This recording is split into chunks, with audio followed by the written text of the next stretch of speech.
Hello and welcome back to Recon Wildlands. I know you're very much fed up with this game. Don't worry about it. I am too. Well, this is the last episode. Because I'm gonna go through the Kingslayer files and afterwards, maybe a little bit of guerrilla mode. Who knows? Alright, let's begin by going to... Guess it doesn't matter where I start from, or does it? It doesn't matter. Let's start from the top left all the way down. Top left, like reading. Top left. Yes. Bowman briefing. Coke pilot, Coke smuggler, Wildman. Carter Reed. Alright. Boston Reed. The Mama and Papa Reed raised little Boyer on apple pie and the Red Sox. Since graduating from high school, Boyer Boston Reed has done everything he could to shed that clean-cut image of his youth. Looking for adventure, Reed left his hometown of Lexington, Massachusetts, and became a bush pilot in South America. Medical records also tell a saga of gonorrhea, hep C, and herpes. As a pilot, he stayed clean for a number of years, Oh my God. but one fateful day, he met El Boquita. Within days, Reed was flying Santa Blanca's coke to Georgia, Florida, and the Carolinas. With the drug smuggling came the money. And Reed loved all the females' to spend names. it. He's chummy with Boquita, who gave him that nickname Boston because of his accent. Make no mistake, Reed may play hard, but he works harder. Now based out of Kewanee, he coordinates all of Santa Blanca's smuggling by air. He uses temporary airstrips, and his own people don't know where they are until the last possible moment. When he's working, Boston Reed is impossible to locate. And you're gonna find him. Ooh. Sounds badass. Although he kind of got killed straight away. India Hotel 39er, you're off the glide path. Abort your landing and come around for another pass. Negative. I'm coming in now. You're too low. You'll never reach the runway. I can't keep this bitch in the air. She's too heavy. I don't got enough fuel to try again. I repeat, abort immediately. Shut the fuck up. I know what I'm doing. This is your last warning. Yeah? Well, what the fuck are you gonna do? Take away my smuggler's license? Now, shut the fuck up and let me concentrate. Boom. Yeah, I knew how that went down. Boston, it's Nidia. Been a while. I wanted to check and see how things are going in Kewanee. The weather's good, but the Red Llama is sick. The what? The Red Llama is sick. You've got llamas? The llama. You know what I'm talking about. The one named Antonio. He's off his feed. Madre de Dios! No, I don't know what the hell you're talking about. Will you stop with the fucking codes? This line's not secure, Nydia. Anybody could be listening. Nobody cares, Reed. It's Bolivia, for God's sake. Just tell me what's going on. Everything's fine. Planes are in good shape and flights are going out on time. Only problem's Antonio. Guy's a fucking cowboy. He's undependable. Never know when the shipment's coming in from Ojocoyo. If it comes in at all. There. Was that so fucking hard? I'll have a talk with Antonio.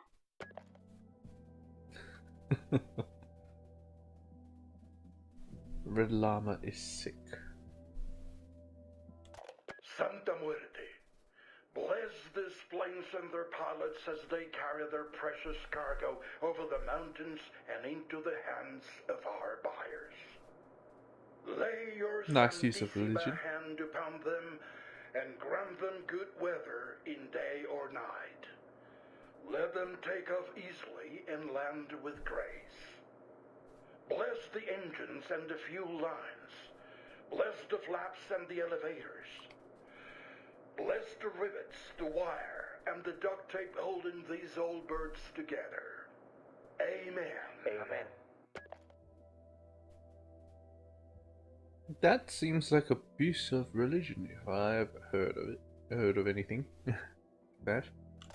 So we are the meat at the border, and Tito has unloaded the product, and the motherfucking smuggler looks me in the eye and says the price has gone up. How much? Double! Can you believe the cojones on this asshole? What did you say? I told al hijo de su pinche madre it had been 2 weeks since the last delivery, and what the fuck could have changed to double the price? And this cocksucker just grinned. He actually fucking grinned. And he called it inflation. Can you believe that shit? Inflation. Like we are selling fucking tamales or something. So what did you do? I paid a piece of shit. What else was I supposed to do? They had a product and we couldn't just stand there with our dicks out. The border patrol nearly caught us as it was.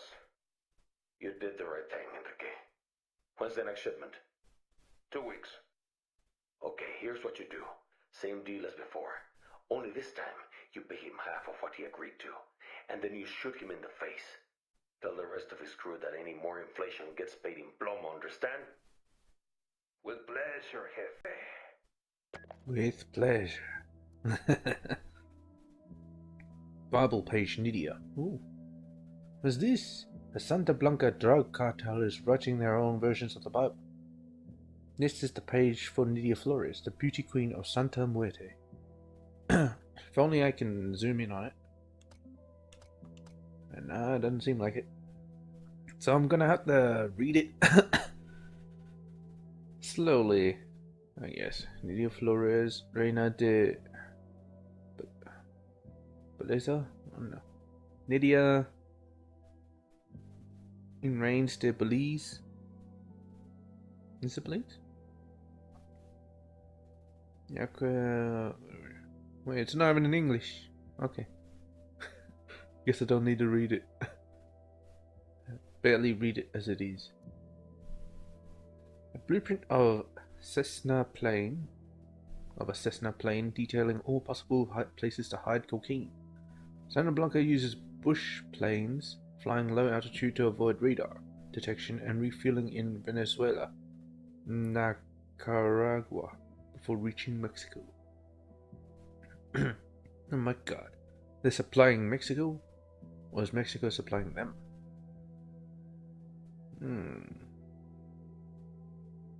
They're hiding it in the wings. They're hiding it in the freaking wheels.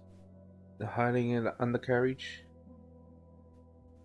Hiding it in the door. Hiding it in the fucking engine compartment. Well, no, that's not the engine. That's just basic back of the plane where you put the cargo. Yeah, it seems like they're putting some in the wings where you keep the freaking fuel. Oh my god.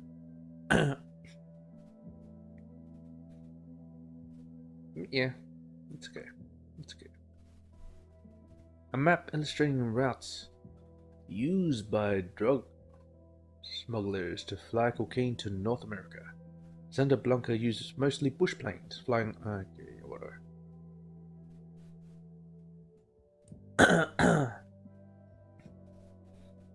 Yeah, they're flying across the ocean. And they're kind of avoiding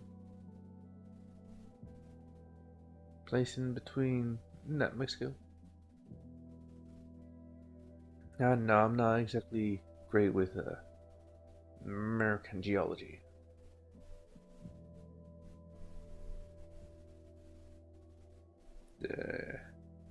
Know where the places are. Department of Transportation, Federal Aviation Administration, Boyer Reed.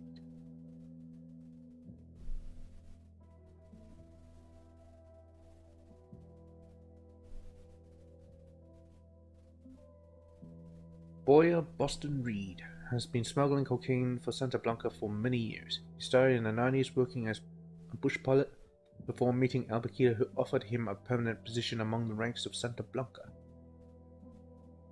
Yeah. Inti Ferrovaria, a villager working in the lithium mine, disappeared a few weeks ago. His family suspects he has been abducted by a human trafficking ring active in the region, dubbed by locals the Undertakers. Okay. The Kalawaya divinatory charm called Chambi. The Kalawayas are traditional traveling healers from the northern region of La Paz that cure both physical and mental pains. The medicine they practice is 1,000 years old, pre-Incan period, and based on the natural properties of plants, animals, and minerals from the Andes. The typical consultation includes music, dances, and use of talismans. They have their own language and cosmology that have been acknowledged by the UNESCO. United Nations, whatever.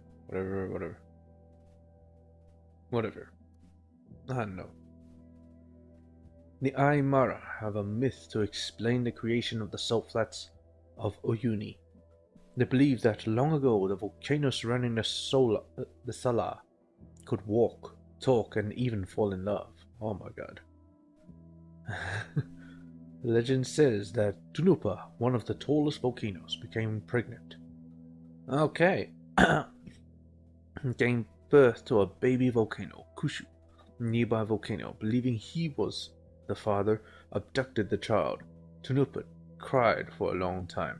Her tears blended with her mother's milk, and the mix poured over the arid land, creating the salt flats. Really? Well, that's an interesting story. Except they're fucking volcanoes. If they were actual giants, then yes, that would be even better. Giants are mythic. They do not really exist. Not really. The fucking volcanoes walking and talking, falling in love? What? Come on.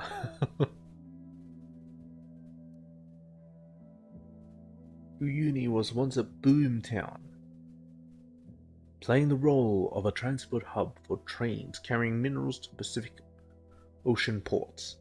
After the mid-1900s, mining activity slowly declined and the trains were abandoned outside of Uyuni, forming a strange train cemetery, lost among the beautiful but desolated landscapes of Uyuni Salt Lake.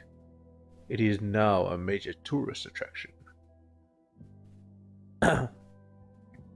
Not really. There's a bunch of Santa Blanca there. Killed them though. Petroglyphs are ancient images carved on rocks that can be found all over the world. Bolivia offers some beautiful examples of it, mostly in the Andes and in the eastern lowlands. The rock art covers a wide variety of cultures and ages. It shows hunting scenes, group of camelids, human figures, and mysterious forms. Mysterious forms, you say?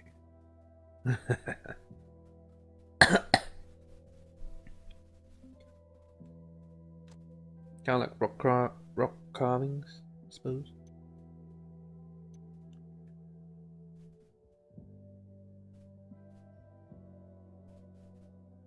Alright. Bowman briefing. Legendary commander in La Unidad. Real identity unknown, not trusted by El Sueño.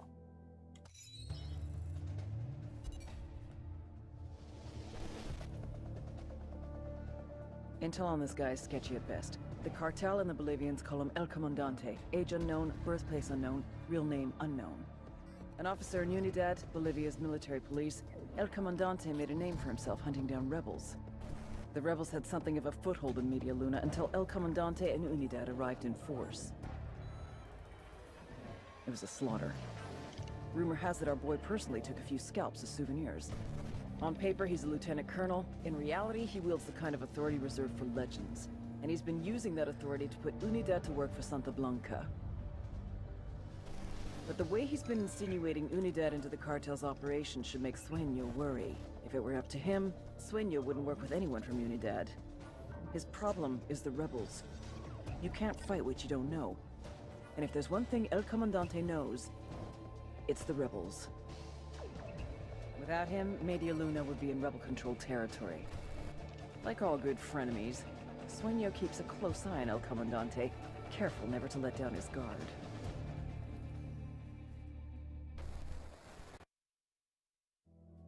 Why is El Comandante working with him? I guess he just wants to fight rebels.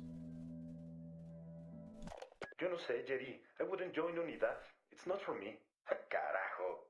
They pay pretty good. My cousin just joined up and he threw the best party with his signing bonus. Money's not the problem, compa. Pues, ¿cuál es el problema? The Mexicans. What about them? Oh, come on, man. You know as well as I do, in the end, Unidad works for them. Quizás. Seems like everybody is these days. Anyway, maybe they're not as bad as they seem. Working for the Mexicanos is not for me. I'll sell them coca leaves, but I don't want no foreign jefe. They're working for the Mexicans. This is Unidad AF 1401. Any Unidad ground forces in the area? Report. Unidad AF 1401. This is Unidad GP 6519. What do you need? I just spotted 4 suspicious-looking Yankees roaming about below me. Can you get up on the ridge and check them out? What do you mean suspicious? You wouldn't call 4 Americanos dressed in camouflage and waving around guns suspicious? Sounds like tourists to me. Look, pull your thumbs out of your cowardly asses and hustle over to the location I'm sending you. Pronto, or I'll be sure to tell El Sueño what kind of lazy fuck-ups you guys happen to be. Man, some people just can't take a joke. Is it the same person talking to themselves? The Santa Blanca drug cartel is writing their own Bible. This is page for El Paquita, messenger of Santa Muerte. Unidad is the special operations unit created to combat Santa Blanca. Well, they seem to be doing a piss poor job of that. A wave of cartel murders forced General Barrow, leader of Unidad, to make a deal with El Sueño. Unidad lets Santa Blanca operate as long as no bloody shit and no cocaine is sold domestically.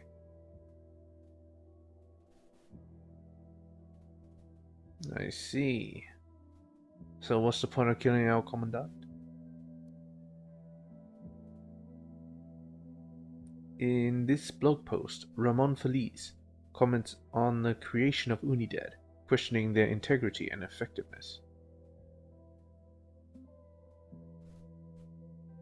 An obituary of a Unidad officer killed in action in Media Luna.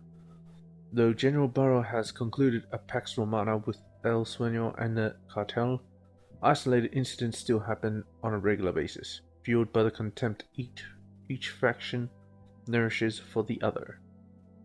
Why are we fighting the Unidad? Ilapa was the god of thunder and rain in Inca mythology. He is considered one of the most powerful gods of the Inca pantheon, along with Inti, the sun god. He was often represented as a man wearing shiny clothing, a sling, and a club. Ancient Incas believed that Ilapa brought rain by drawing water from the Milky Way and pouring it over the earth. Thunder was the sound of his sling, and lightning was believed to be the gleam of his clothes.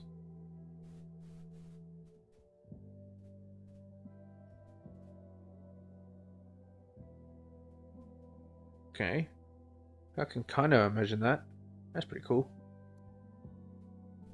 As the legend goes, a young man was long ago requested to gather a large sum of money as a dowry to marry the girl he loved. When he finally rounded up the money, he rushed to join his lover, but got blocked by a river. So he made a pact with the devil.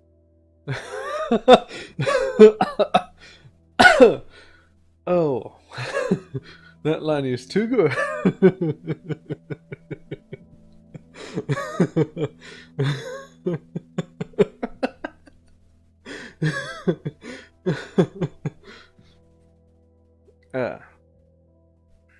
The devil agreed to build a bridge in exchange for his soul.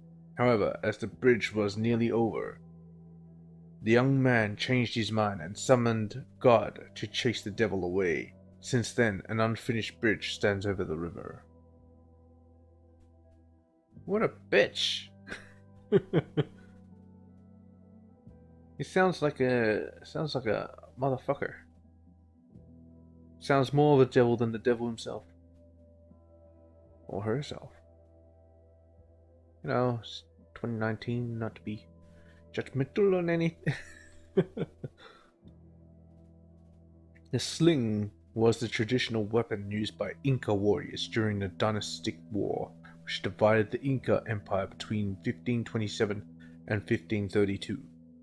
Following Emperor Huayna Capac's death, two of his sons, Huascar and Atahualpa, waged a war over who would succeed him. The conflict resulted in Atahualpa killing his brother and conquering the emperor title in 1532. His reign was shortened by the Spanish conquistadors. I was about to say Inquisition. The Spanish conquistadors, led by Pizarro, who captured and executed him in 1533, marking the end of the Inca Empire. What? He reigned for 1 year. He must be shit. Alright.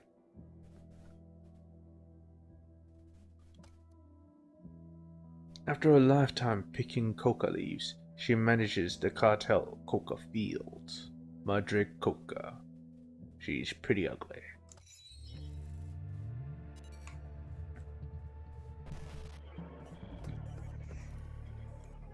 Ruperta Faro, Madre Coca. They used to grow coffee here in Tabacal, but the cartels made them switch to coca.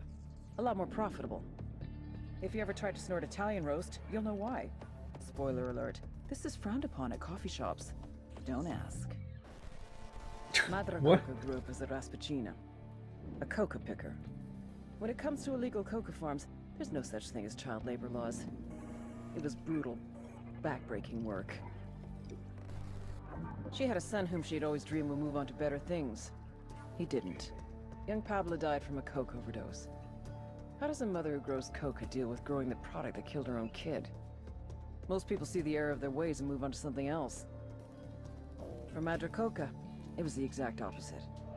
She took out her anger on the people of Tabacal, forcing them to endure the same hardships she had experienced.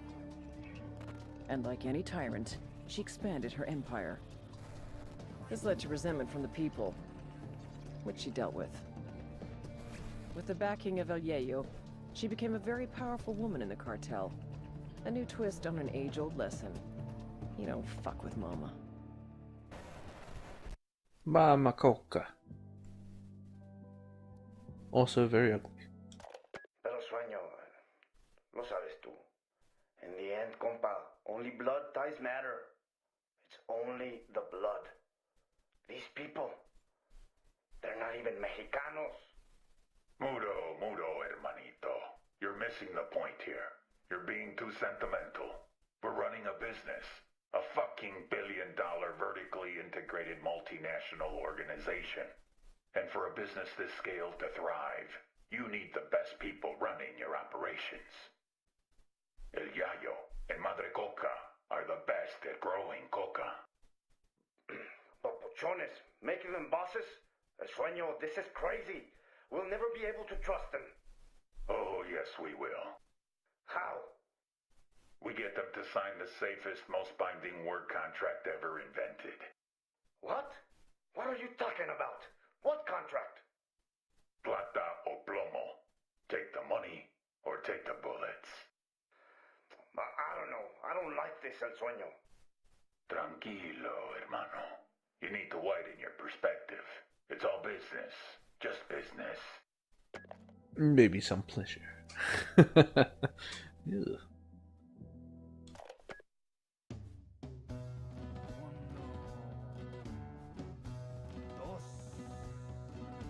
El Cheeto.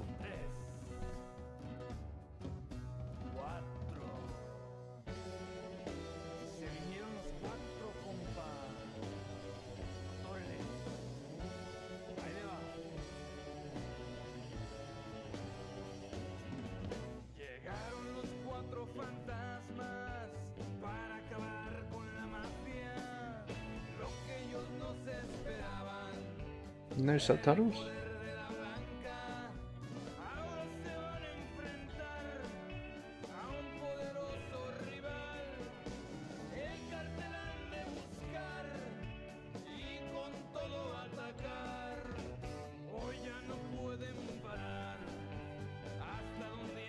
Okay.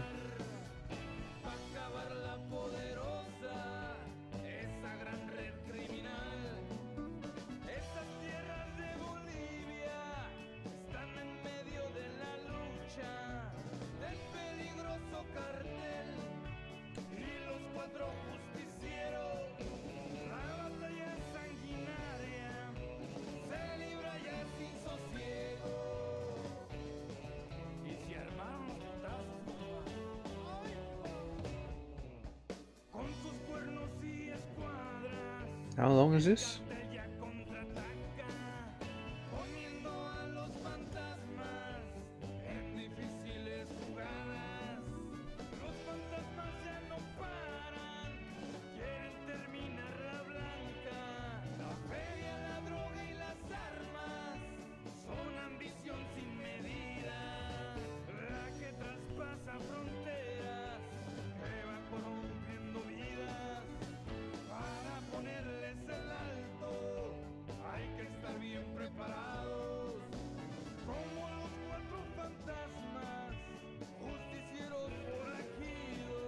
This better not be Lupin.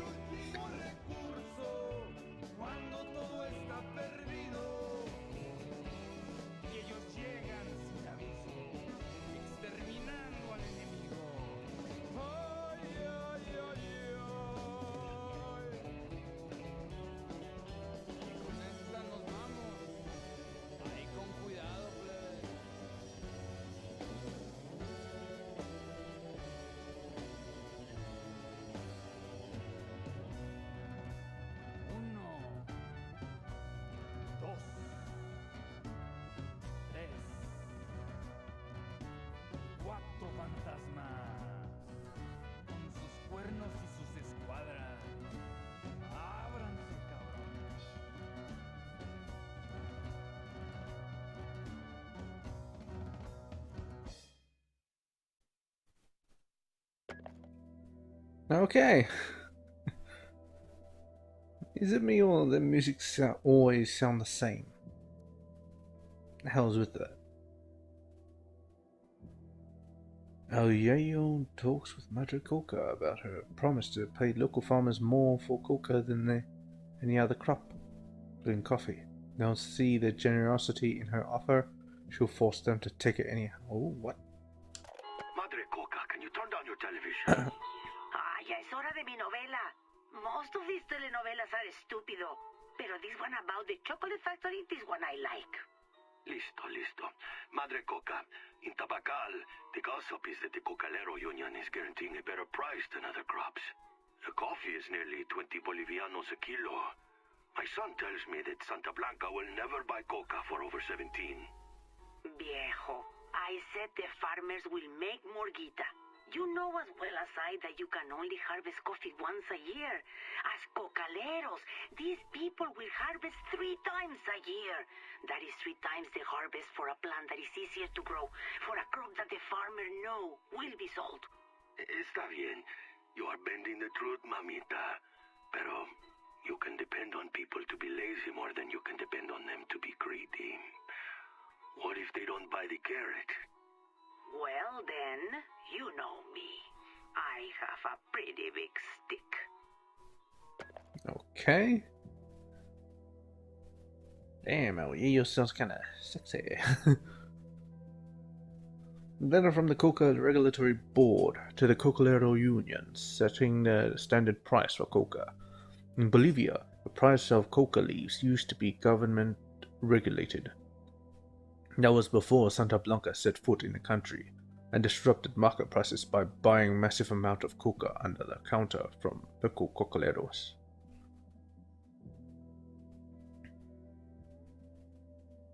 Hmm. 67.10 per kilo. Is that real cheap? I think that's real cheap. They're not getting paid that much. Huh? An ex voto is a symbolic offering made in churches in fulfillment of a vow or as an expression of devotion. The ex voto, was left by Madre Coca as a plea to heal her son. It didn't work, as he died a few weeks later. A few weeks? It took a few weeks to overdose? Oh my god. A map of coca plantations and markets in the Tabacal region. In Bolivia, the area used to grow coca was regulated by law 1008.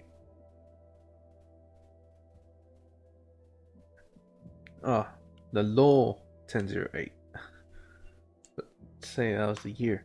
In July of 1988, 12,000 hectares of legal cultivation was established to meet traditional demands. After Santa Blanca set foot in Bolivia, the area covered by illegal crops quickly grew to surpass the legal area. The current ratio is about 7-1. Oh boy. So they grew a lot more. Nothing new there. Plaga. Oh, fuck this. That thing takes forever. Picture evidence. Klaus Barbie is an infamous Nazi officer known for hunting members of the French resistance and sending Jewish children to death camps during World War II. Oh boy. When the war was over, he started to work as a secret agent for the US, and later had to escape to Bolivia. Once there, he started dealing guns and drugs, playing a key role in various military regimes. During the 1980s, he was finally extradited to France and sentenced to life for his crimes. He died in prison in 1991. Oh my god. How'd they find him? Bolivian roads are very dangerous. It is common to take all kinds of vehicles to church for consecration, to bring about holy protection. The most frequently visited place is the Cathedral of Copacabana. Oh my god, Copacabana? The shores of Lake Titicaca. Oh, that still gets me. People gather there every Sunday while the priest leads the blessing ritual by pouring holy water on the decorated vehicles. Yep, Titicaca.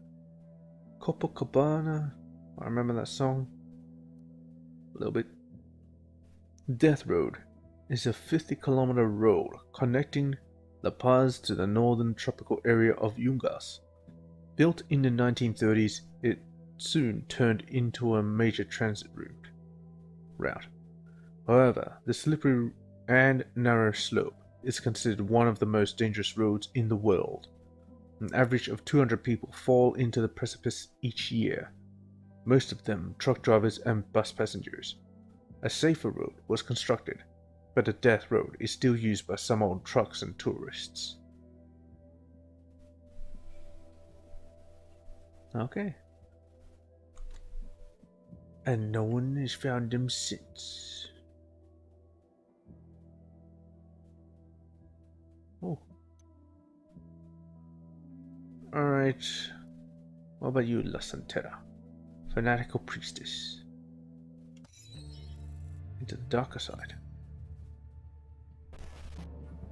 La Santera, the Saint Maker, es una chica loca. This chick is batshit crazy.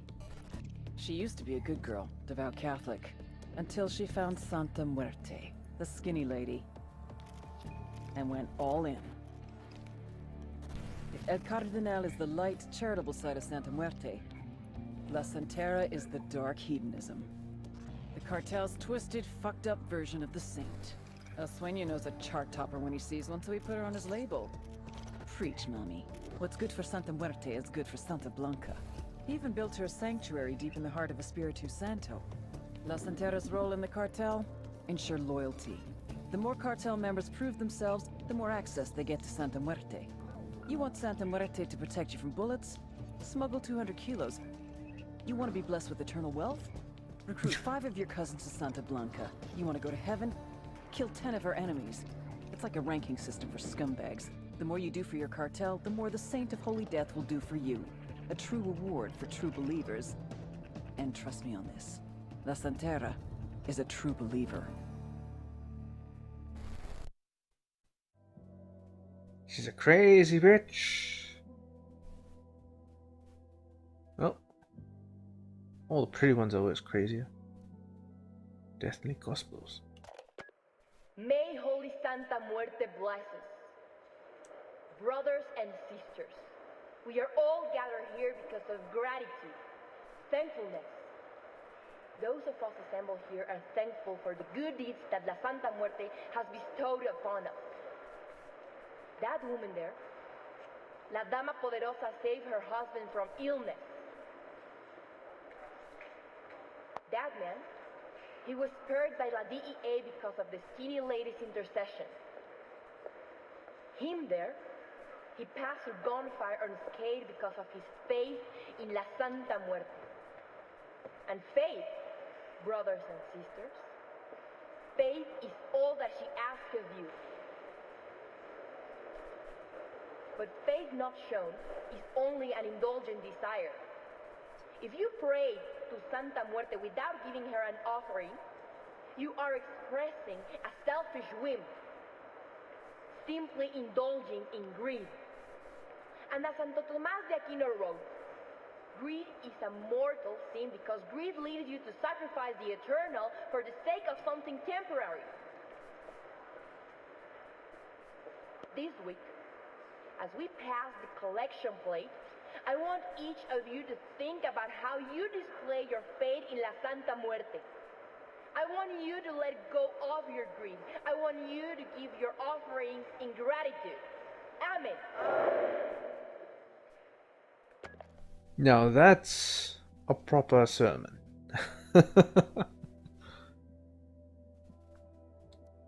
Give your money now, or you won't be faithful. I know. And you've been on the Santa Muerte pilgrimage through Espiritu Santo for how long now? 7 days out of 10. Perico, the trip would blow your mind. So many gold statues weigh. Now how did a sicario like you get time away from pulling the trigger away? Well, La Santera gives us time to take the pilgrimage. And, you know, I told her my mama was sick, and she told me what kind of offerings to make along the way. Sorry about your mom's way. What's wrong with her? She has the clench. It's like really bad. Most of the offerings are tobacco and coca leaves. Sometimes a little shot of gin or something. But at one statue near the sanctuary, La Santera said to leave a dead bat. Far out, way. Animal sacrifice is a little creepy for me, but whatever you think is cool. It's just a dead bat. It's too far. Ven aquí, Santera! Cardenal? What do I hear about these Santeria rituals? About human sacrifice? Santera, Human sacrifice. you are going too far. Faith does not work by half measures, Padre. If you truly venerate Santa Muerte, you will join us. By being the This sacrifice. is not how one venerates Santa Muerte. You will stop these rituals. Or what? No one misses these people, Padre. No one missed them before, no one misses them now. I have given these people a purpose and meaning. What better way to honor Santa Muerte? What better way indeed? Why don't you just sacrifice yourself then? Ultimate sacrifice. An article from Bavarios newspaper about the Santa Muerte Sanctuary in Espiritu Santo. A place steeped in history, the sanctuary was built on the site of a former Catholic mission in Bolivia. Okay. The Santa Blanca drug cartel is writing its own version of the Bible. This is the page of El Sueño, the prophet of Santa Muerte. A religious icon of La Santera, the priestess of Santa Muerte and Puchonia of Espiritu Santo, Santa Blanca pilgrims and Santa Muerte believers use it to channel their prayers to the Burning Lady.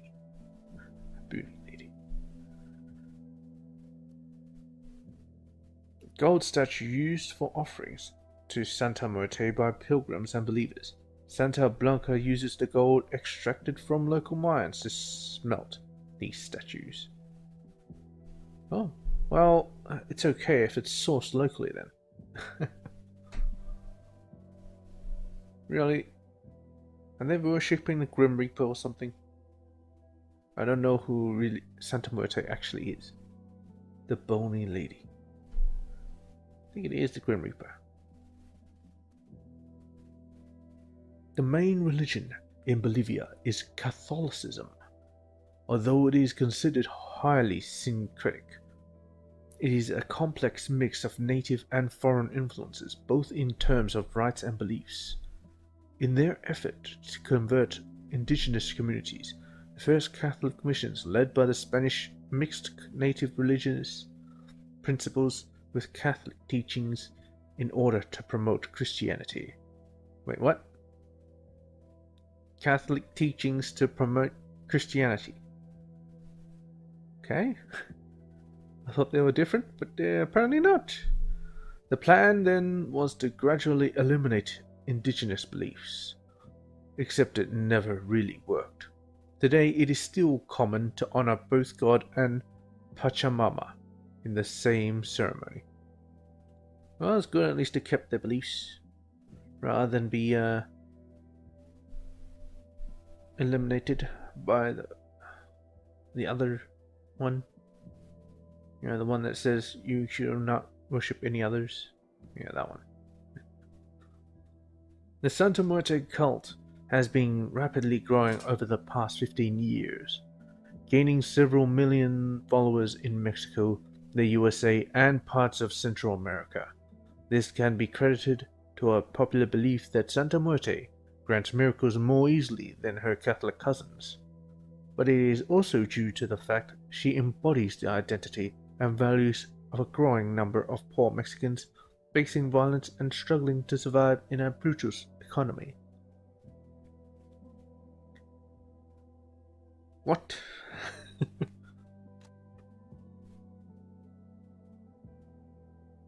Okay. Well, this guy's next. El Gato. Manager of packaging has survived more mortal injuries than Rasputin. Rasputin. Your average cat, the four-legged variety, has 9 lives. El Gato has had a lot more than that.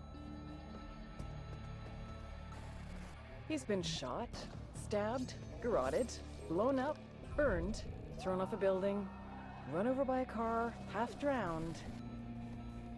But he always comes back. He carries a locket with his father's ashes in it around his neck. Snorts it when he needs strength. Says it's better than Coke. It's the real power that comes from death. A packaging manager in Romanzo province. He's been working for Santa Blanca since he was 16. His father was the plastic surgeon to the stars, movie stars, and star narcos. But then, his father had a big narco boss on the table and lost him. They both knew what that meant. A long death by torture. El Gato loved his father, so he decided not to let that happen. Sounds like a good plan to me. It did his father a favor, I would say. It's not a stupid idea. Listen. Didn't really get how it came to shot anyway. Listening. How many potatoes you got in your house? Oh, this shit again. I got no fucking idea. Put the coca in the potatoes. Right? Everybody got potatoes. But you don't know how many. Nobody pays attention to a fucking potato, am I right? Because you're cheap, and you can get them by the bag, and because they look like potatoes. Yeah. So we hide the cocaine in the potatoes. Yes, and we get them by the fucking truckload, and then we hollow them out, fill them with product, mix them with the real thing, and ship them whatever we fuck we want. Nobody's gonna search bags or potatoes, am I right? Or would they? Holy shit! They would. That ain't even the best part. You know what we do then? Eat potatoes. We slice the potatoes and sell them to restaurants. They make the best fucking French fries you ever put in your mouth. I'm not sure I'll be that great. With the evidence and with my bag. These must be one hell of expensive potatoes. That's genius. Fuck el sueño, man. This is gonna be huge. We're gonna be the new Cartel Kings. Sounds great, buddy. How much are you gonna sell them for? Why are these potatoes worth $100? Just one potato. It's worth $100. It's like, well, that's a bit odd now, isn't it? Oh. A newspaper article about the death of a Bolivian national in Miami International Airport. Autopsy revealed he had 14 bags of cocaine inside his stomach. 4 of these bags burst, causing him to OD. Oh boy. The sudden death of a man inside Terminal 1 of the Miami International Airport had been puzzling authorities for over a week. The results of the autopsy yesterday finally unraveled the mystery. The stomach of Hermano N, a 27-year-old Bolivian national who flew in from La Paz last Tuesday, contained 14 bags of pure cocaine. Forensic doctors believe that 4 of these bags burst inside his belly upon landing, causing a massive stroke that instantly killed him. Smuggling of drugs from Bolivia has skyrocketed from the past months in the country. Struggles to get rid of the Santa Blanca drug cartel, which set foot in the country over a year ago. I don't think they'll be reporting it like that. They wouldn't have all this shit. Like, wouldn't they keep the whole thing a secret? They would, right? The recipe for the Mercado de Cordero, a traditional Bolivian meal. It sounds delicious. Ingredients? I don't know. Oh my god. What? Chest X-ray of a woman showing bags of cocaine hidden inside her breasts. What the fuck? Santa Blanca uses mules to smuggle cocaine across the border, hiding drugs inside breast implants, fake pregnant bellies, or by getting locals to ingest up to 15 bags of cocaine. Okay. That is... well, I wouldn't think that would have the best of shapes. No, maybe a layer of silicone over it should suffice, maybe. But yeah, that's a bit weird. According to legend, after a long crime career in the US, the infamous outlaws Butch Cassidy and the Sundance Kid had to escape South America, ending up in Bolivia, 1908. After Americans robbed... what? 2 Americans robbed the miners' payroll near the Uyuni mine. Both were killed by the army. Locals were convinced that they were Butch and Sundance, though no solid proof of this fact exists. The so-called tomb of Butch Cassidy can be seen in the San Vicente Cemetery. Bandidos Yankees. Legend: potatoes. Potato crops are native to the Andes, somewhere between Peru and Bolivia. They have been cultivated and consumed by men for almost 10,000 years, more than 1,500 strands of potatoes exists in Bolivia of all sizes, shapes, and colors, but only 5 can be found on the market. It is still a basic element of the Andean traditional and popular diet. I thought that was a Irish thing, but whatever.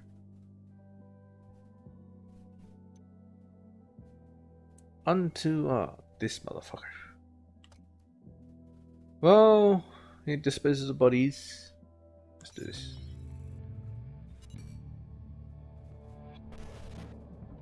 When I was a kid, we used to live over the train tracks. Every time a train went past, I would run into my mother's bed, and she'd assure me there was no such thing as monsters. She was such a liar. El Pozolero, also known as the Stew Maker. Sometimes the cartel needs a dead body to completely disappear without a trace. In such cases, they ship the cadavers off to San Mateo. The first thing El Pozolero does is place the bodies inside a barrel, which he fills with caustic soda, sodium hydroxide, then covers the drums, stirring occasionally. After 24 hours, there's nothing left but a thick sludge, a stew. He pours this into a pit. Any leftover teeth or bone fragments he smashes into dust. Last year, more than 300 people disappeared in San Mateo. Their families have no idea if their loved ones are alive or dead. They can't have proper burials, they can't have closure. The only one who knows what truly happened to these people is El Pozolero, the monster who melted them. Man, it's kind of like Breaking Bad. Oh, that was not good. Chabelita. Mi Chabelita. I wish you could talk to me right now. I don't know how long I've been here for. I can hear the wolves at the door. Los sicarios del cartel. They're here for me. I just couldn't stand it. Couldn't take the corruption, the blackmailing, the threats. Have to speak out. I know I jeopardized the legacy I wanted to leave for you, for our kids. I fought for a free Bolivia. I'm so sorry it had to end like this. For leaving you behind with this message as my testament. I just want you to know that no matter what happens, I love you, mi Chabelita Dorada. And I will love you forever. Okay. Well, I think he died. Ping pong, give me the hand of that dead man. I need his limbs to put in the can. I work with lots of corpses, I make them disappear. With magic dust I'll turn them into stew, la la la la. Ping pong, ping pong, ping pong. Right.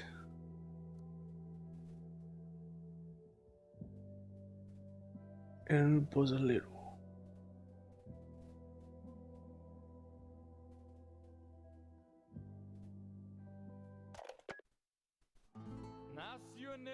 Oh, come on, fuck that. Dumb but diddly. Sí, I delivered those borregas to El Pozolero. He's got the ingredients for his stew. I gotta say, that fucking guy. You remember that old TV show when the old pendejo played the 8-year-old kid? Shit, yeah. The guy with the ear flaps. Eso. Papa loved that fucking show. El Pozolero is like an evil version of that guy. And not funny. He creeps you out, way. Unless you want to do his job. Fuck that shit. I'm just saying. I'm using his delivery service next time. I'm not talking to that cabron ever again. I'll catch you later. Ahí te miro. Yeah, he's a bit weird in here. How do they even find him? How do you even get to working as a bushon?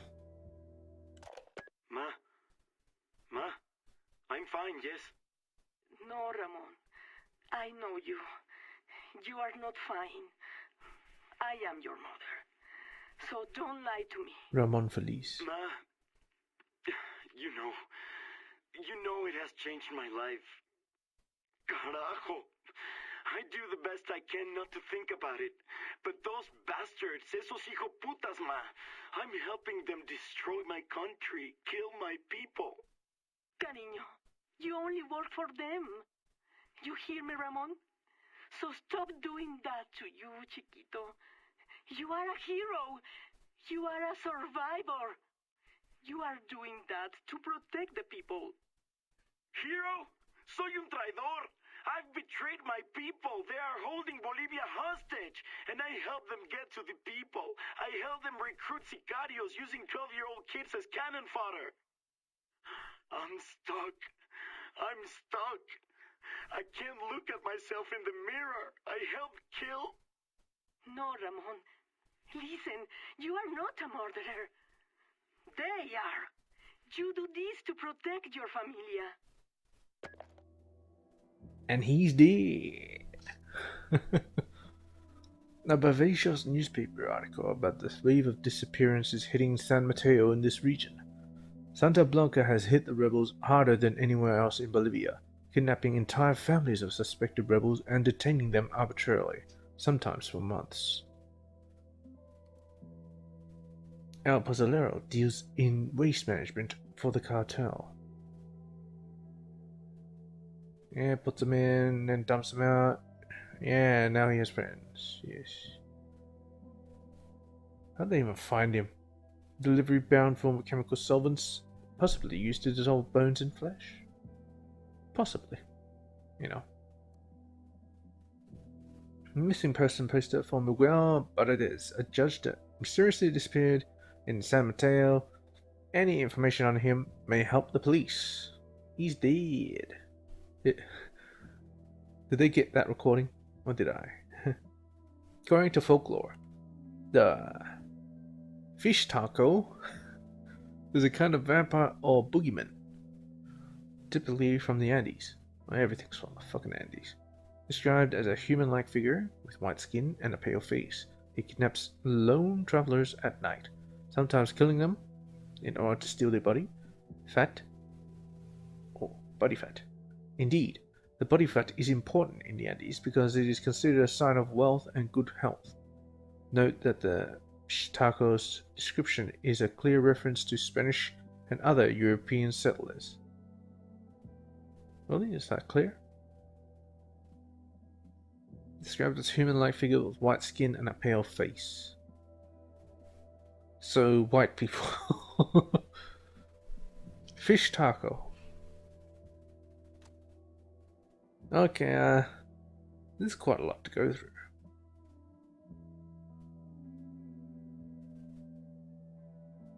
Let's keep going, I suppose. Alright. Privileged son of a telecom billionaire in charge of the cartel's resort. A blogger. Garzita.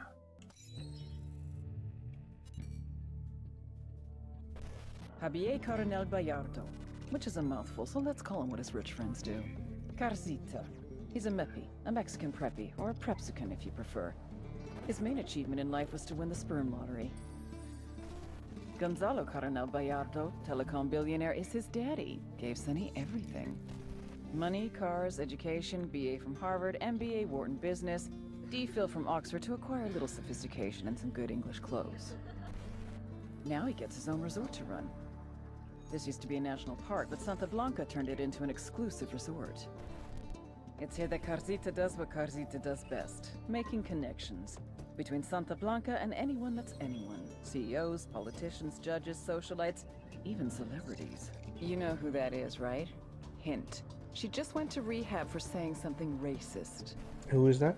What Garzita offers the cartel is more than just business deals. It's a level of corruption we've never seen before. And it's on you to stop it. We cut the connections, we stop the corruption.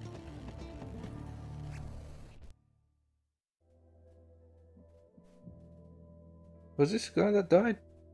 That killed himself? I don't know. Jefe? You are hosting some political contacts at the casino next month. I want an event, Garzita. Politicians are natural beggars of glamour. I didn't even find him. Must be gilded with celebrity. Wait. Who can you bring in? How'd they get... I have a few ideas. There is, Marco Cruz. That gordo actor? He wants to be a politician himself. You are thinking that you will buy celebrities, but you must attract them. Sí, of course. Bebé Herrera, she's a Colombiana telenovela star. Star of El Rostro de la Patinadora. I am familiar with this novela. Ella es muy bonita. You know her? She's a poker player. If we host a small tournament, perhaps she can bring a few of her actor and musician friends. Bueno, make it happen. She and her friends do not need to personally entertain any of my contacts. Comprende? Sí, absolutely, jefe. What? Okay. Pero Carcita, Agua Verde is a national park, one of Bolivia's natural treasures.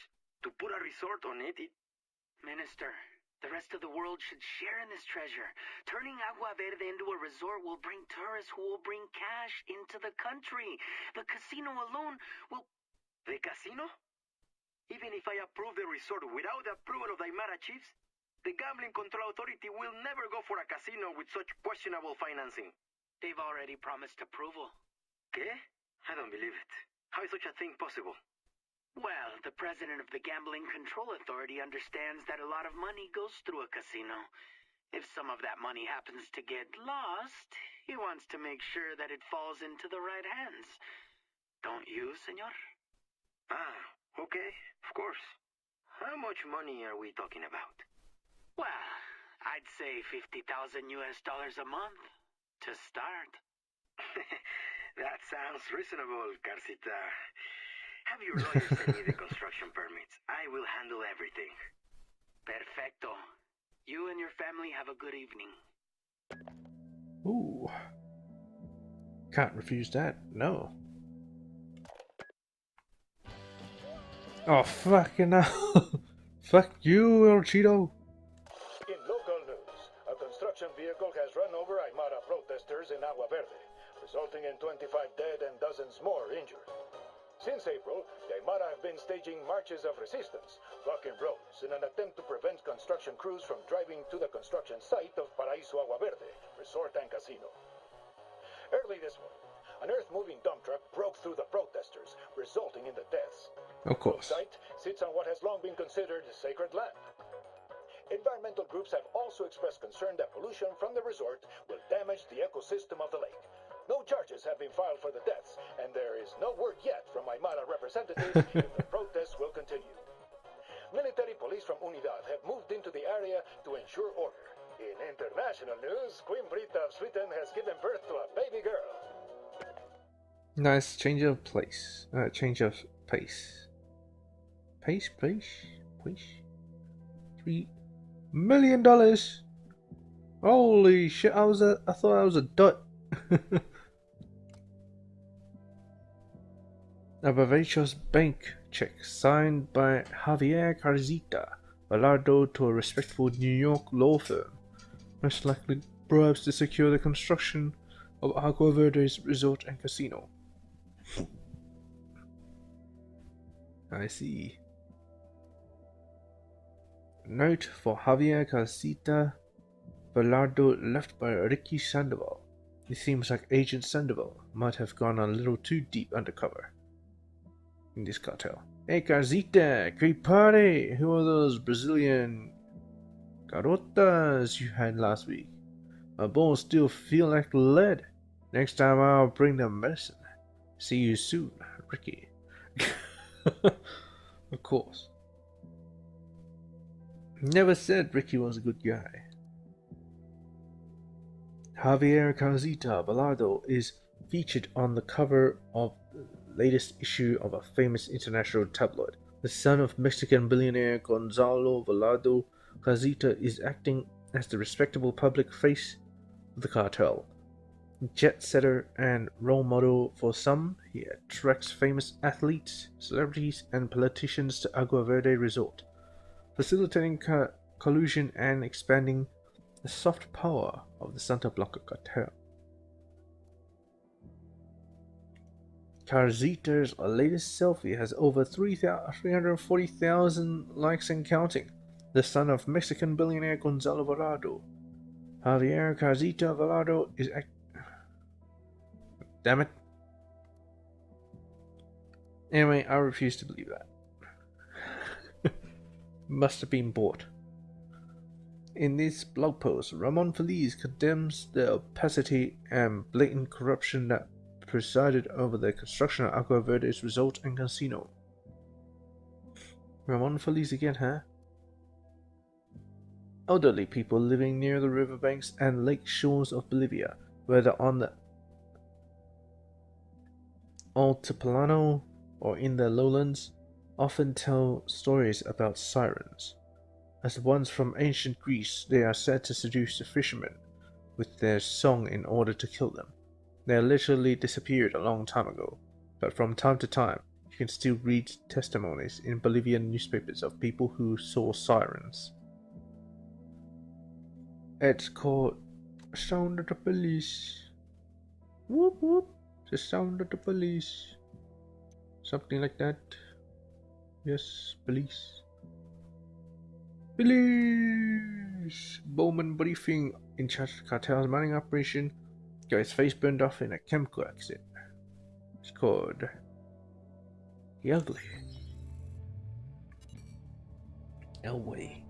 This is Elway. Real name, Pedro Gil. And I know the first question you're asking. What the fuck happened to him? You know what pyrolusite is, right? Yeah, neither did I. Pyrolusite, key syllable pyro, by the way, is the shit they mine in Villa Verde province to turn coca leaves into high-quality cocaine. So what, you ask? Elway's father was a miner. His grandfather was a miner. His grandfather's father was a miner. Basically, Elway didn't have many options until El Boquita came along. You want to make some real money? Turns out he wanted to make some real money. Turns out, in fact, he was ambitious.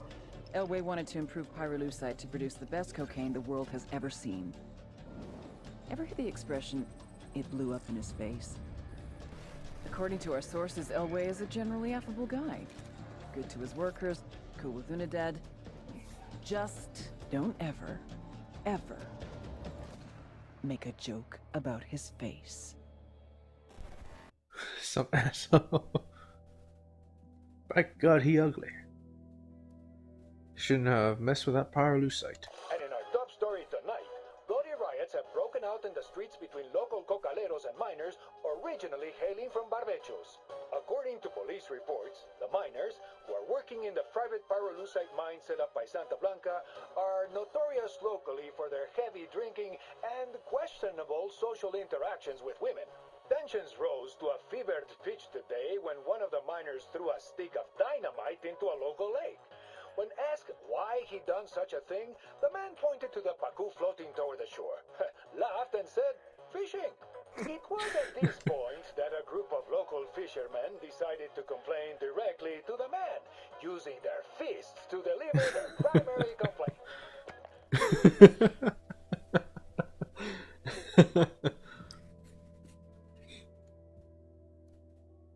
Very classy. I hate to bother you about this shit, Elway. I know you're busy as hell. Oh, hey, Marcus, forget it, way. It's nada. What do you need? I need more of the precursor chemicals we're using to refine the cocaine. I thought my supplier with Via B-gas was cool, but the past few weeks, the man is not playing me straight. Can you get your hands on some of this shit for me? Claro, Marcus. I can help you out, but hey, you're gonna owe me. You don't gotta tell me I owe you. Thanks, man. Just let me know if you want me to visit your cabron via B-gas, or if this thing between you and me is gonna be a regular thing, okay? No, we shut down Via B-gas, pretty much. Oye, viejo. I got this problem I'm thinking maybe you can help me with. Anyway, ¿cuál es problema? What's the problem? These pinche cabrones in the mining collective, they're giving me headaches about pay rates and hours. I already got those mines safer than they ever been. You know these guys. I want you to, what you call it, mediate. Bolivian miners are proud people. Is there perhaps some way to raise their pay? Just a few cents to satisfy their pride. They're gonna ask for more. People think I'm the funny one around here, but that's only because they don't know you. You must give them something. Your monopoly will be worthless if the miners don't dig. Fuck makes you think we need Bolivian miners? It's a fucking global economy, pendejo. We can get some Brazilians up in these mines before anybody even realizes your mining collective is gone. Tranquilo, Elway, tranquilo. I am friends with many of these men. I will talk to them. We will sort this out. I will make them understand that the agreement cannot change.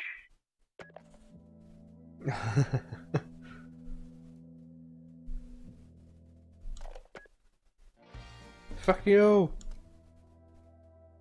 Was this a poster with the hours of the coca market of Villa Verde? One of the biggest in Bolivia. Between 3,000 and 4,000 pounds of coca are sold daily in the La Paz coca market alone. My god. El Monstruo de Villa Verde. Monster of Villa Verde. Poster for a budget horror movie shot in Mexico, inspired by the scarred face of Elway. The Bouchons of Villa Verde. Strangely enough, the whole film crew went missing a few days after the film was released. Oh.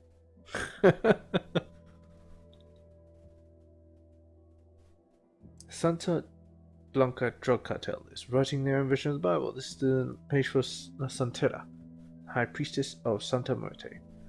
Should this be in... what? Espiritu Santo? Was it here? Diablada. La Diablada is the Spanish name for the Devil's Carnival held each February in the mining city of Oruro to honor the Virgen del Socoven, or whatever. Virgin of the Tunnel. The saint patroness of miners. The carnival takes its name from one of its most emblematic dance, La Diablada, during which performers wear devil suits, masks, and horns and parade in the streets. The dance dates back to the pre-Columbian period of the Uros, who used to practice it in honor of the god Wari.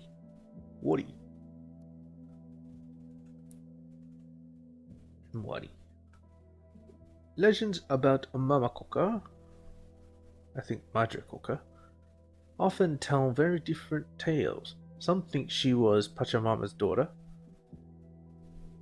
Others say she was the courted wife of one of the first Incan emperors. Most stories end up with the idea that when she died, her body was dismembered and buried separately. In the tomb's center appeared in a new plant called coca, whose leaves, originally reserved for men, could be used to relieve pains and soon were considered sacred. Okay. When she died, she was dismembered for some reason. Alright. According to an Eastern myth, a beautiful girl once fell in love with a warrior and married him. One day he went to war but never returned. His wife was so sad that she disappeared into the forest and died embracing a big round tree. Okay, she fell in love with the tree. Gotcha. When some hunters found her, they could not take her back to her village because her body had become part of the tree. Maybe the tree grew around her. As time passed, she changed completely into a tree. She was a tree all along. The legend goes that once a year, a single flower blossoms in the bark of the tree. What fucking tree? God fucking shit. It's always the tree. Okay. Hello, Antonio, you madman. People don't like you.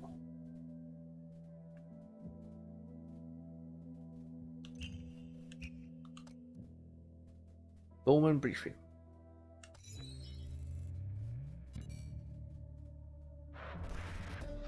Every week, more than 6 tons of white powder moves through Mojocoyo. It's a transit point, where shipments are kept secure, awaiting export to Brazil, the US, and Europe. Antonio is the bouchon out here, the boss. His job is to keep all that coke safe. Thing is, being surrounded by cocaine all day is a really stressful job, like being the fat kid in charge of the sugar factory. And we all know what happens when you eat too much sugar. Your brain rots. You stop talking on phones. You stop trusting your own people. You stop going home to your wife. You even stop telling anyone when the shipments are coming in, until the moment they arrive. When it comes to coke transports, Antonio is a vault. And I want to crack that motherfucker open.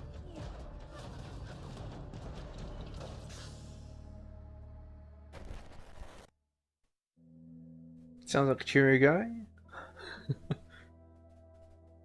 Hopeless. Mama, it's me. Gavi? Ave Maria Purísima. I was getting anxious. I don't have much time. He may come back anytime. Mama, he's going loco. It's a polvo blanco. It makes him more violent. Violent? Pero, mija, you do know who you married, don't you? Mama, he looks up women from the village. He tortures them. ¿Y qué? They're just Bolivianas. I don't care about them, pero tengo miedo. I'm afraid. He thinks I'm cheating on him. He threatens me, shows me pictures of what he's done to those women. Mama, I want to get back to Mexico. What did he do? Gabriela, pobrecita. What are you thinking? When I was your age, I wanted to run. Pero, when you're a narcos woman, es imposible. So, do like I did. Enjoy the dinero and, for the sake of the el bebé growing inside you, don't stick your nose in your husband's business. Believe me, it's only for the better.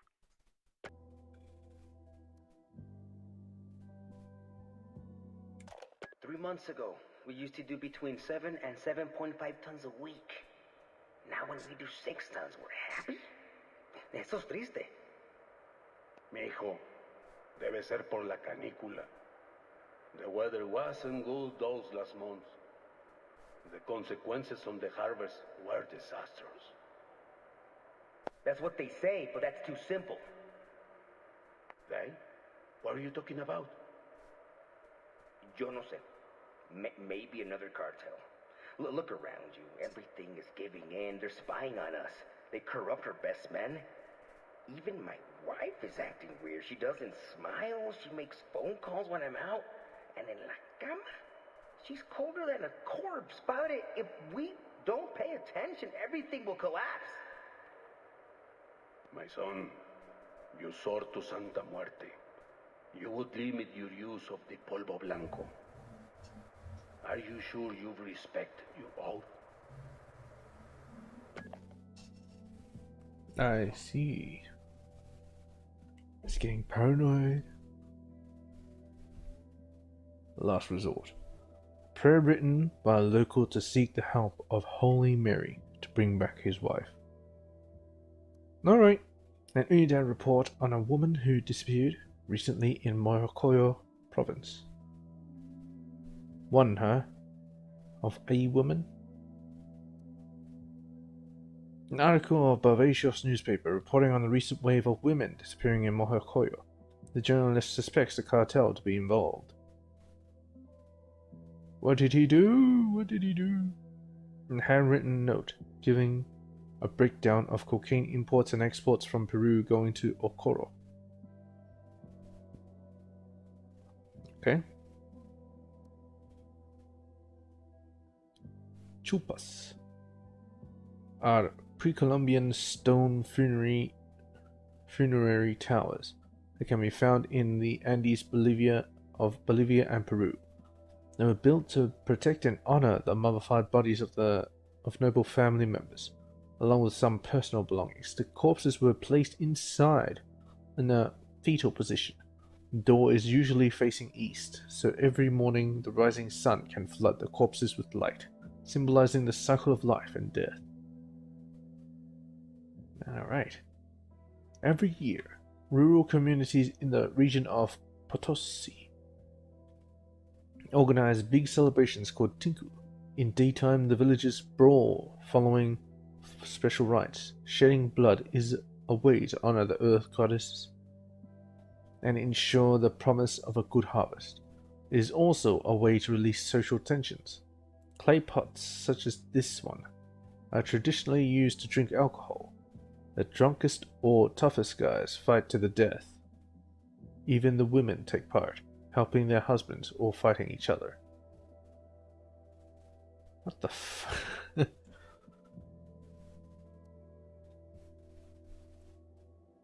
La Wilancha is a sacrificial ritual to honor Pachamama, the earth goddess. Indigenous people cut a llama's throat and shed its blood on the ground.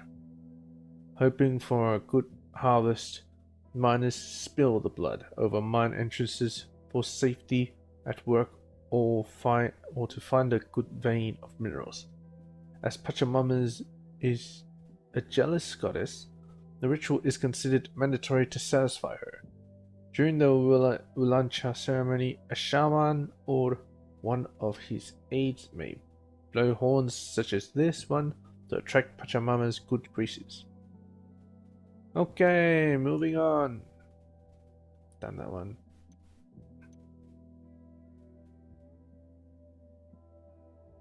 No, leave that.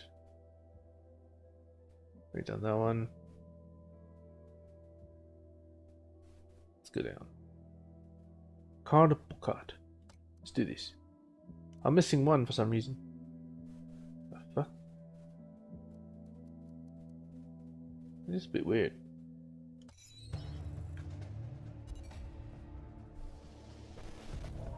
Get ready. Odds left, evens right. Focus on your goddamn sectors this time. Carl Bookhart, former sergeant, 3rd Battalion, 75th Ranger Regiment, natural-born killer. Show me what you got, cocksuckers. Make me hard. Go, go, go! Carl was in and out of juvie from around age 15. Records are sealed, but the pattern is what you'd expect. At 18, a judge gave him the choice of joining the army or doing jail time. Bookhart What would you thrived in the army. expect? After graduating from Ranger School, he deployed to Iraq with 3rd Battalion in 2003. He finally found his place and was looking to make the army his career. And then in 05, his patrol hit an IED in downtown Ramadi. Bookhart didn't take to civilian life. Couldn't keep a job for more than a couple weeks, and started having run-ins with the cops again. Started telling anyone who'd listen about how the army fucked him over. Eventually, he started spending time over the border in Juarez. God knows what Bookhart was looking for down there, but eventually he crossed paths with El Muro, head of Santa Blanca security. They share some beers, maybe some blow. Bookhart gets to talking about his army days. Yeah, they blew each El Muro other. is impressed. He knows the real thing when he sees it. He asks Bookhart to come to Bolivia to train the cartel's army in the Montilluk province. El Muro wants them to be the best force of its kind in all of South America. And Bookhart is just the kind of man he's looking for. The kind of man who can run combat drills, show a bunch of morons how to field strip a G-36 in 2 minutes flat. The kind of man who could turn narcos into elite soldiers.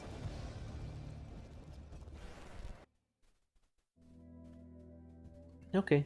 I swear my oath as a Sicario to serve El Sueño and the leaders of the Santa Blanca cartel without question. I will act without hesitation or fear. I will kill without mercy or remorse. If captured, I will keep the secrets of the cartel to my dying breath. These are the words you will live by for the rest of your days. Santa Muerte will judge you if you don't. Ah, I like that one. That was pretty good. First training cycle graduated 84 Sicarios out of a class of 200. Aside from basic physical and mental conditioning, they received basic and advanced firearms training, hand-to-hand combat, first aid, and basic infantry training. Since graduation, these Sicarios have accumulated a total of 431 kills. What? This includes 47 policemen, 30 soldiers, and 11 high-value targets such as judges, businessmen, and politicians. 8 Sicarios have been killed and another 12 injured. 2 of the dead were killed by their teammates to prevent their capture by law enforcement, just as they had been trained to do. Most importantly, the Sicarios have completed every mission they were assigned to do, regardless of the target. 8 police officers shot dead outside La Paz. A prosecutor's son kidnapped and killed in Sucre. No hesitation, no remorse. The conditioning process is working as planned. End of report.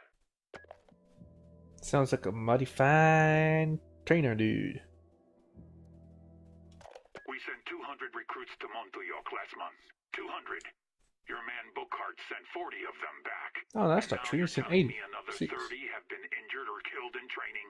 What the hell is happening down there? Bookhart doesn't hold back. He trains the men the way he expects them to fight. That means live ammunition, live grenades, close-quarter training with real knives. Mistakes happen. They're often fatal. What good does that do us?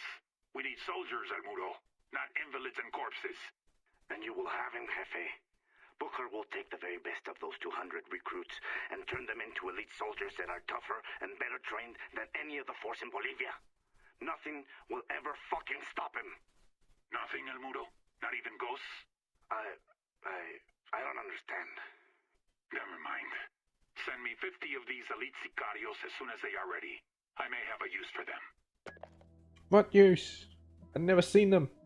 Look, I'm not asking Oh, for that'll an kill them. army, Comandante Booker.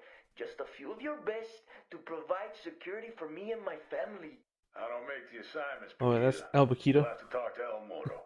Talking to El Muro is the last thing I want to do right now. Look, anything I Did say you to hear him something will like go that? straight to El Sueño, you understand? That's not good for me. Sounds like you stepped in some shit. Nothing I can't handle, okay? I just can't take care of business while I'm looking over my shoulder every fucking minute, you know? I have a daughter to protect. And you want round-the-clock security for you and your family. That's 10 to 12 men minimum. What's in it for me? You send me some of your best, I send you some of mine. Premium grade polvo, hermano. She will blow your mind. I'll tell you what. You run me over a sample, and if it's all you say it is, I'll arrange an extended field exercise for some of my men. Done? Sounds like a plan. Boy! Medically discharged. Military ID for Carl Bocart. File says he was wounded in Iraq in 05. His patrol hit an ID in downtown Ramadi. He exhibited symptoms of PTSD and psychotic behaviors, which led to his medical discharge in 2006. So he was disabled by the IED? Was that why he was on the turret the entire time? I don't know if it was on the turret. I think it was just behind cover. I just blew him up. Oh, the hell my dude shot. I don't remember, man. Picture evidence. The official Santa Blanca Tactical Warfare Manual. Taking inspiration from US Special Forces handbooks, the author Carl Bocart wrote this manual for the elite Sicarios training in Montjuic. Semper Ruthless.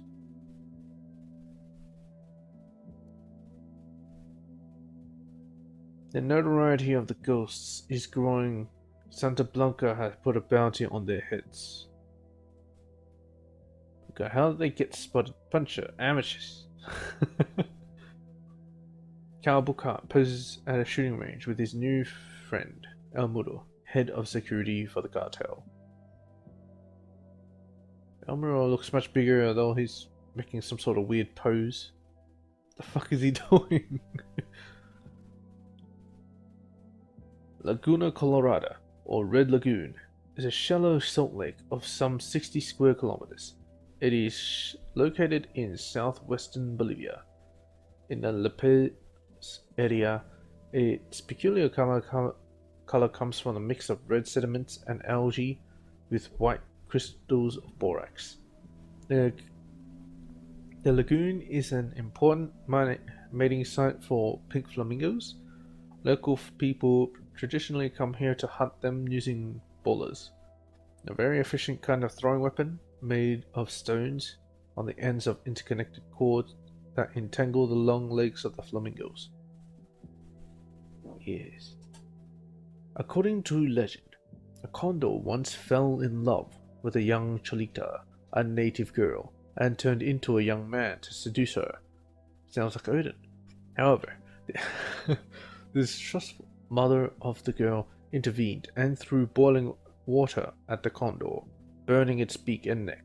The bird had to fly away but grabbed the girl and took her to its nest. The young captive later managed to escape with the help of a wise little bird. The condor was left sad and alone. Ah, now bowed from the top of its head to its shoulders. Oh, that's why it's like that.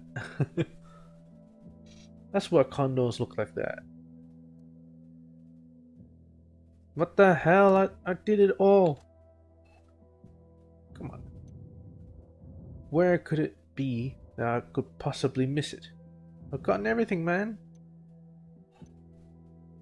How is this even possible? I've visited everywhere. There's no question marks. They're all seen. It's not turning up on the map. What could it possibly be? What could it possibly be? Oh, this. Motherfucker. Let's just do that real quick.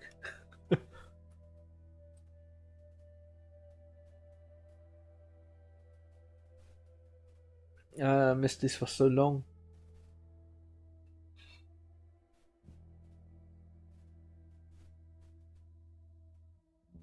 Hopefully I still remembered what I was looking at. I had a great view as well. I had to climb down from my perch. For this piece of shit intel.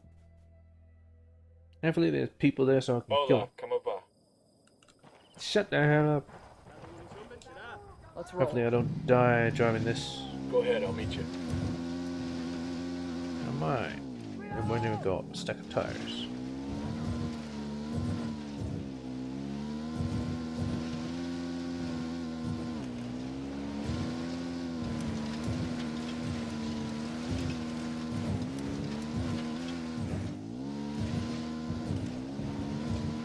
Eyes up, we got hostiles in the area.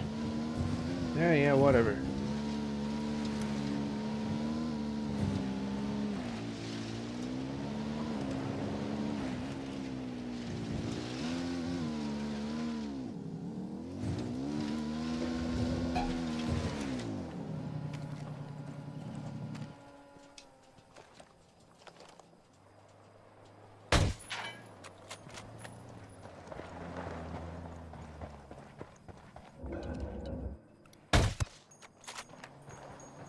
Bitch. Clear over here.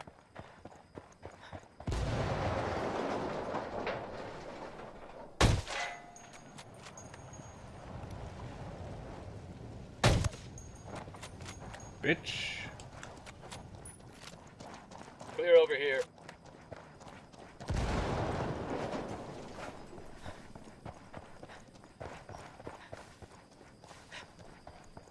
Alright, apparently I discovered this place.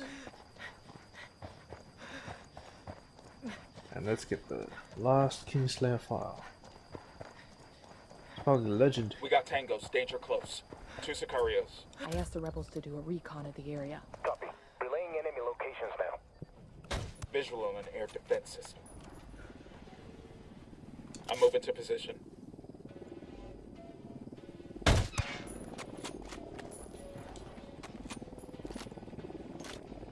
Alright, we're all clear. Legendary Hunter! Yes! Alright, what is it? That's not it. That's not it. Aha! It's Tupac! Born into a poor Aymara family, Tupac Katari led a major indigenous rebellion against the Spanish Empire between 1780 and 1781, followed by 40,000 supporters along with his wife Bartolina Sisa. He twice laid siege to La Paz against the Spanish. Subsequently betrayed. He was arrested, tortured, and finally quartered on the 15th of November, 1781. Just before dying, he said, "I die, but I will return as millions." He is now considered an early martyr of the indigenous struggle. That's what Pakatara taught me. Well, he got killed, but you know. Yeah. Did I already do El Pupo? I don't think so. Yeah. Accountant. El Popo. All the Sicarios in the world ain't worth piss if you don't have the accountants to wash the money clean. Octavio Allende is the accountant that does Sueño's laundry. They call him El Pulpo, the octopus, because he's got his tentacles everywhere. You take him out, a lot of other pieces no longer connect, but I want to use him as a weapon. Pulpo is management, and he knows it. Instead of an AK-47, he has a briefcase, and he uses it to open doors to businesses, to cement relationships with politicians and police, and to make the cartel's money something they can spend. Thanks to El Pulpo, In addition to its illegal enterprises, Santa Blanca has its cash in numerous legit businesses. El Sueño has brought El Pulpo to Bolivia to audit Nidia Flores. Cash from Brazil comes into Barvechos, where much of it is laundered into the mining consortium. Nidia's profits must be looking a little light.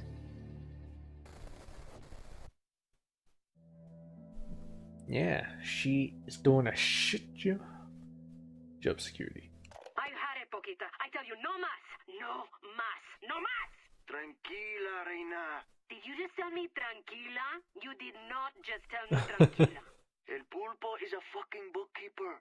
What harm can he do? Pinche idiota. El Pulpo is a goddamn efficiency expert. Everyone knows he wants us to move the money laundering to Montevideo. He will fucking make sure it looks like I'm costing the cartel money and that I'm not useful to El Sueño anymore. He does like Montevideo, doesn't he? Boquita, you know we don't fire people in our line of work. We bury them. Okay. Pulpo, I need you to be very tactful with Nidia. Jefe, Señorita Flores is either intentionally hiding something, or she is completely incompetent at bookkeeping. From what I can tell, she is using a single entry system while she practices cash basis accounting. With numbers this high, with product at this volume, she should at least know how to use accrual accounting. She is a beauty queen who started in this business as arm candy. There are huge gaps in her books. If she were stealing from you, she could scheme the cash deposits as they come in from Brazil. She could scheme the cash as it's laundered at the bank. I do not doubt Nidia's loyalty. You will come to Bolivia. You will audit her operation, and you will teach her how to keep better records.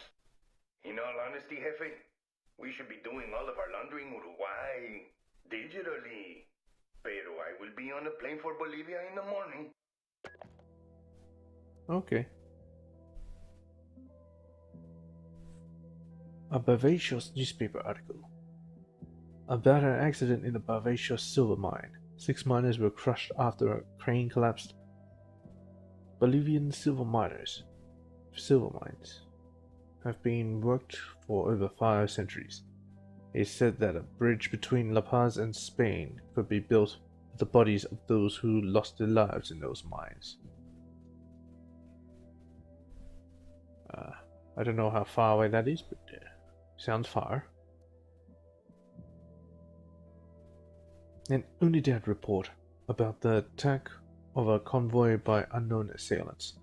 Initial findings of the investigation point to an ambush set by a Bolivian rebel group known as the Cataros 26.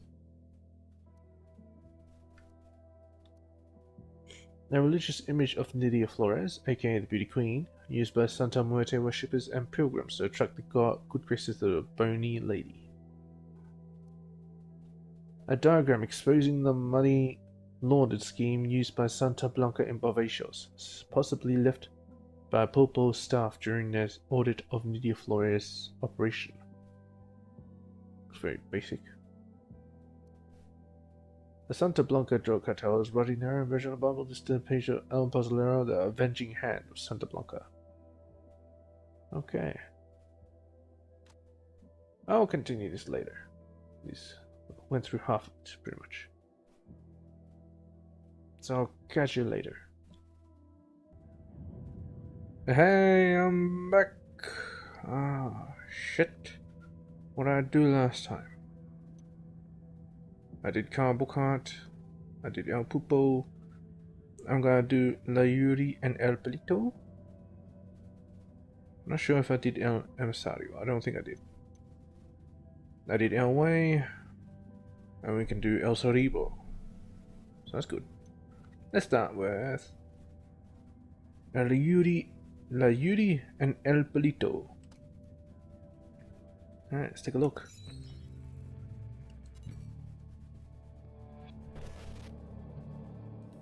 There were 4 people in the room the night DEA agent Ricky Sandoval was murdered. El Sueño, the head of the Santa Blanca cartel, Ricky, and the last 2 were La Yuri and El Polito. Yuri and Polito met at a poor state-run hospital in Chiapas, where El Polito was doing his residency and La Yuri worked as a nurse. It was love at first sight. From the first moment their eyes met, they were inseparable. A love like no other. Ugh.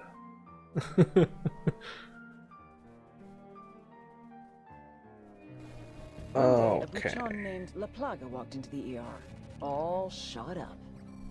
It was touch and go for a while, but Yuri and Polito were able to save his life. La Plaga was grateful. He showered them with gifts, invitations to the most exclusive parties, even a new car. Oh And my after God. a while, La Plaga made Yuri and Polito the personal medical staff of the Santa Blanca cartel. That sounds That nice. wasn't their main job. See, Yuri and Polito know about the human body. They know how much pain a person can endure before he'll die. They know how to keep a person alive and awake so they can feel the pain. And most of all, they know how to inflict that pain. That's what they do in Itaqua province. When Santa Blanca captures someone that refuses to talk, the Yuri and El Polito make them talk. They break people. Like I said, there were 4 people in the room the night Ricky Sandoval was murdered. Sueño, Ricky, Yuri, and Polito. They kept Ricky alive while Sueño tortured him. Non-stop for 47 hours straight. They broke Ricky Sandoval. Then Sueño executed him.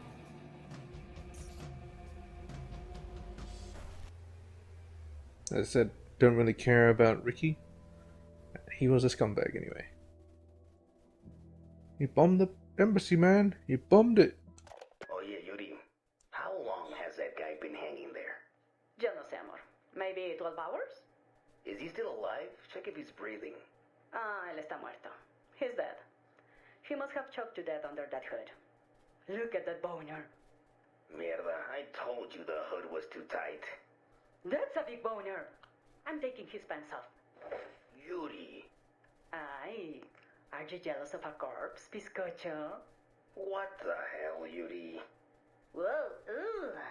That guy cock stinks like shit. And he could have learned some grooming or something, but damn. It's like a chorizo that got rolled around in dog hair. Will you help me cut him down already? Or like somebody peeled a banana, covered it in butterscotch and, whoops, rubbed it on the barbershop floor. Yuri, knock it off. Oh, it's starting to sag. Now it looks like a toucan that hasn't shaved for a month. Amor, por favor, get your face out of there. So they were surgeons in the ER, and they got showered with gifts, and then they just started torturing people. What? Shouldn't they already be rich already since they're fucking surgeons? The fuck? I guess they wanted to be richer? Oh, used to save people, and now we're doing all the hurt for no reason at all. This is a very drastic turn of events. It has no explanation at all. They get mad money. That's why they're so into torture, huh? That's why they're so into torture. They feel no empathy, except for towards one another.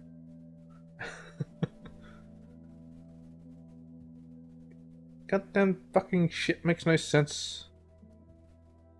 Fucking story sucks. The Sicarios have found the escaped prisoner in the village of Skulta.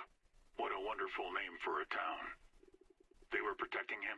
See, the village is known to Unidad as a haven for rebels. Why do these rebels even bother? Kill them all. The whole village. Visit divine wrath upon Kulta, and wipe it off the face of the earth. Claro, al rato. Okay.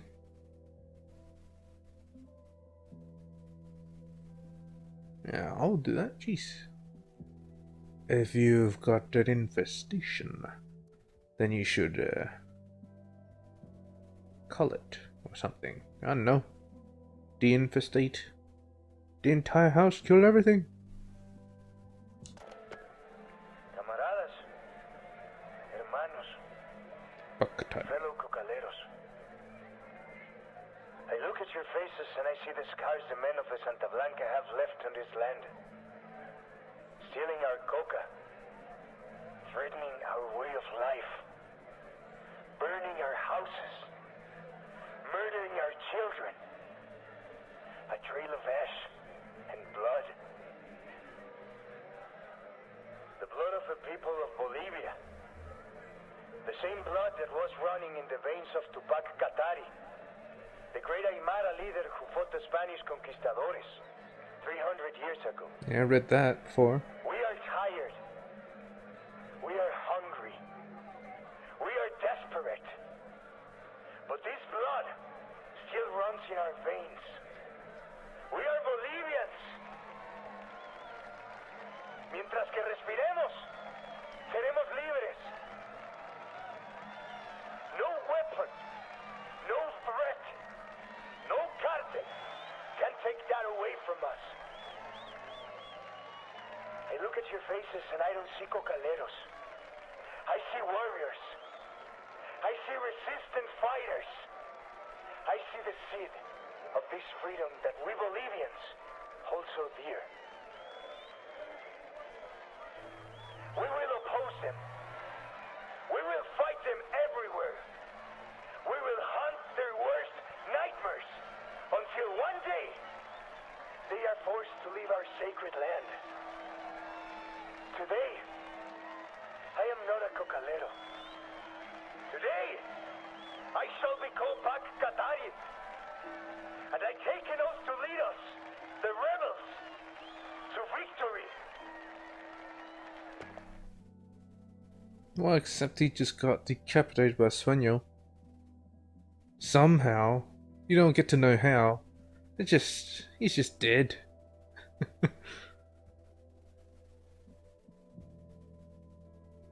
Which is a fucking piece of shit. Would be better if there was an epic battle. Oh, would you look at that? Itakua, first fight. Picture of rebellion founders Pakatari and Amaru in the first days of the insurgency. Ah, poor Amaru. He got killed by Pak because he was holding the resistance back. Satellite pictures showing the positions of rebel forces at the Itakua border. Interesting. A photograph posed of La Rui and El Palito deeply in love. La Yuri and El Palito are the head interrogators for Santa Blanca. This is the day, insta love. Yuri fans so sweet. Madman 413. Selfie. Gonna be bad. No me gusta tanta carne. Como este hombre puedo. Esta vaca. I have no idea what the hell he's saying. Es peligroso decir eso, amigo. You're far from finding true love, pendejo. So Yuri fan is a fan, obviously, and the other three are haters. Because obviously Yuri's a kind of a, you know, ugh. But whatever, to each their own. Security camera footage of El Sueño paying a visit to La Yuri and El Palito in Itakua. Yuri and El Palito are the head. Oh, whatever. So they got the freaking surveillance footage. How did they manage that? How indeed. Where was it anyway? There is a village in Itakua whose name no one in Bolivia dares to say. This village is called Yopil, and locals believe it is cursed. A few months ago, all its villagers disappeared overnight. No one has seen anything or heard of them ever since. Some people believe Santa Blanca snatched the entire village. The village has since been colonized by a pack of hounds and is referred to as Dogtown. The legend goes that if you use a special whistle, you can control the dogs. Dog whistle, huh? That's just to scare them away. We follow flag? Wiphala flag, or whatever. Wiphala is a indigenous emblem in the Andes. It is a 7-color flag with a checkered pattern, each color related to a natural or religious element. Its origin is confusing, and different versions exist, each depending on what part or ethnic group of the Inca Empire it represents. Since 2009, the Aymara version has officially become the dual flag of Bolivia along with the classic red, yellow, and green banner. It now stands as a symbol of ethnical diversity. Yeah, it's almost like the pride flag. Except, you know, not gay. Okay, moving on. Let's see what he has to say. Hello, cocaine producer and grandson of the highest ranking Bolivian in the cartel, El Emisario. Wait, this guy that killed himself, didn't he? You all know El Yayo, highest ranking Bolivian in the Santa Blanca cartel, and their head of cocaine production. But you may not know his grandson, Gonzalo Llana, aka El Emisario, the emissary. Yayo taught Emisario everything he knows. How to produce the best polvo in all of South America, how to maintain relationships with the local Bolivians, and most importantly, how to serve your Santa Blanca masters. Emisario looks up to Yayo, would do anything to honor him, to make him proud. Exactly what are you looking at me for? El Emisario the perfect target. His greatest fear is shaming his grandfather. If we hit his coke operation in Okoro, he'll come running back to fix things. That's when we grab him. With a little luck, he'll give us everything we need to know about dear old Grandpa.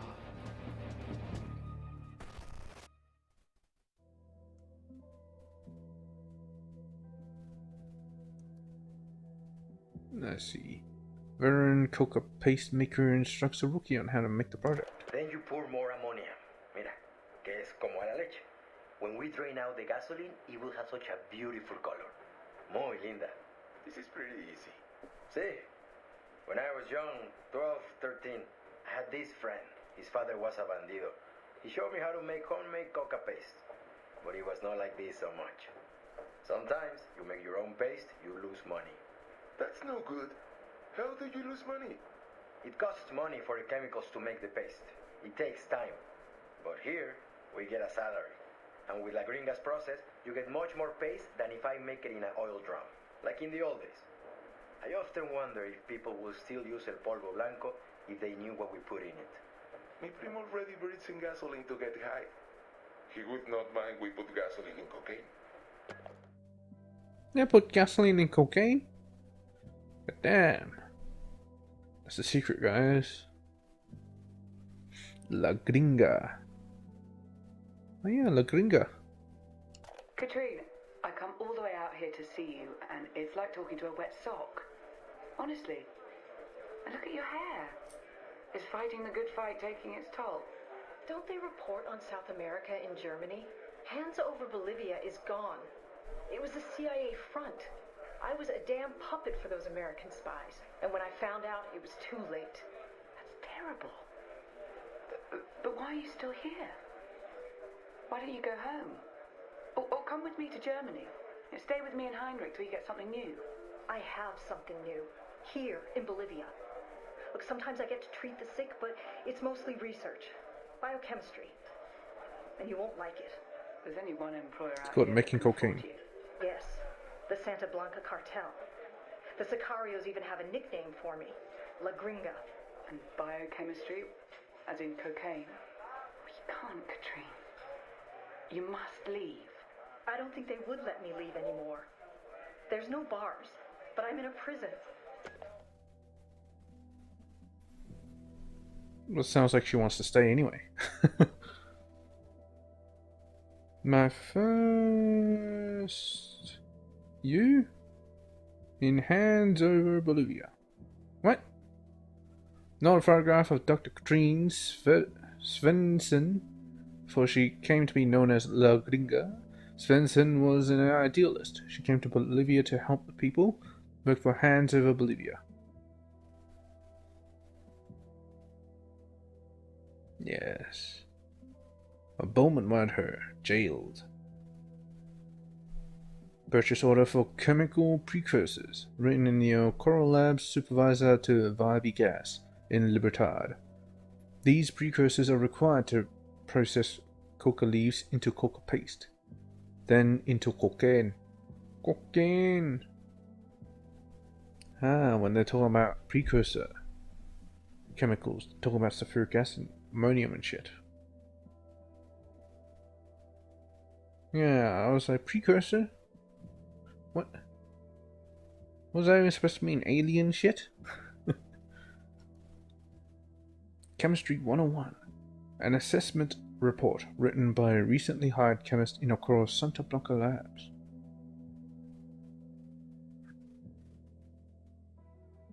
Goddamn, total score 44. The initiative is shit.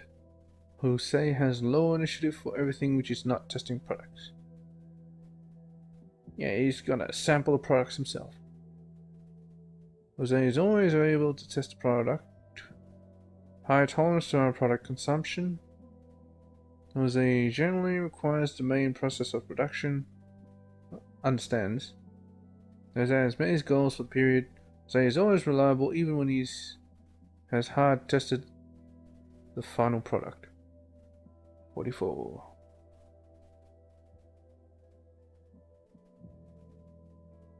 What does it mean, low initiative? Is he not willing to test it? Well, there's so many of it. And they put gasoline in it. Mama Cocha is a kind of sea goddess, invoked by sailors and fishermen for protection or to ensure good fishing. In Bolivia, she is linked to the rivers and lakes of the Andes, especially Titicaca. She is sometimes referred to as the wife of Viracocha, the pre-Columbian god and creator of all things, with whom she has 2 children. Inti, the sun, Mamakila, the moon. Mamakila. Some stories add Pachamama to the family. Pachamama. The Chaco War. Fought between Bolivia and Paraguay, the Chaco War is the last international conflict that took place in Latin America. From 1932 to 1935, both countries fought for the control of the Chaco, an unexplored and wild territory in southeastern Bolivia. Nearly 100,000 men died, many of them from thirst and disease due to hostile conditions of the region. Bolivia's defeat inflicted a national trauma that led to major political and social changes in the country during the following decades. So they fought for wild land, probably in hopes that there's oil? I don't know. It's always oil. Or gold. Or silver. I love the silver. Pachamama scars. Pachamama, the Andean earth goddess and keeper of fertility, is revered across Bolivia. Recently, in Okoro, entire patches of forest and all life within them have inexplicably died. Locals claim that Pachamama is bleeding, leaving irreversible raw sores in the land that shall never heal. Environmental agencies suspect the damage is caused by chemical waste runoff from nearby cocaine labs set up by the Santa Blanca cartel in Okoro. Oh yeah, it's definitely probably pouring it down the fucking hill? Mountain? Not hill. It's a hill. Okay. That's nice to know. Didn't tell me what happened to him, although no, he died. Okay, Elway. Let's see how good Elway is. We never caught him, did we? No, we didn't. I mean, El Cerebro. El Cerebro. Maybe he was invisible all along.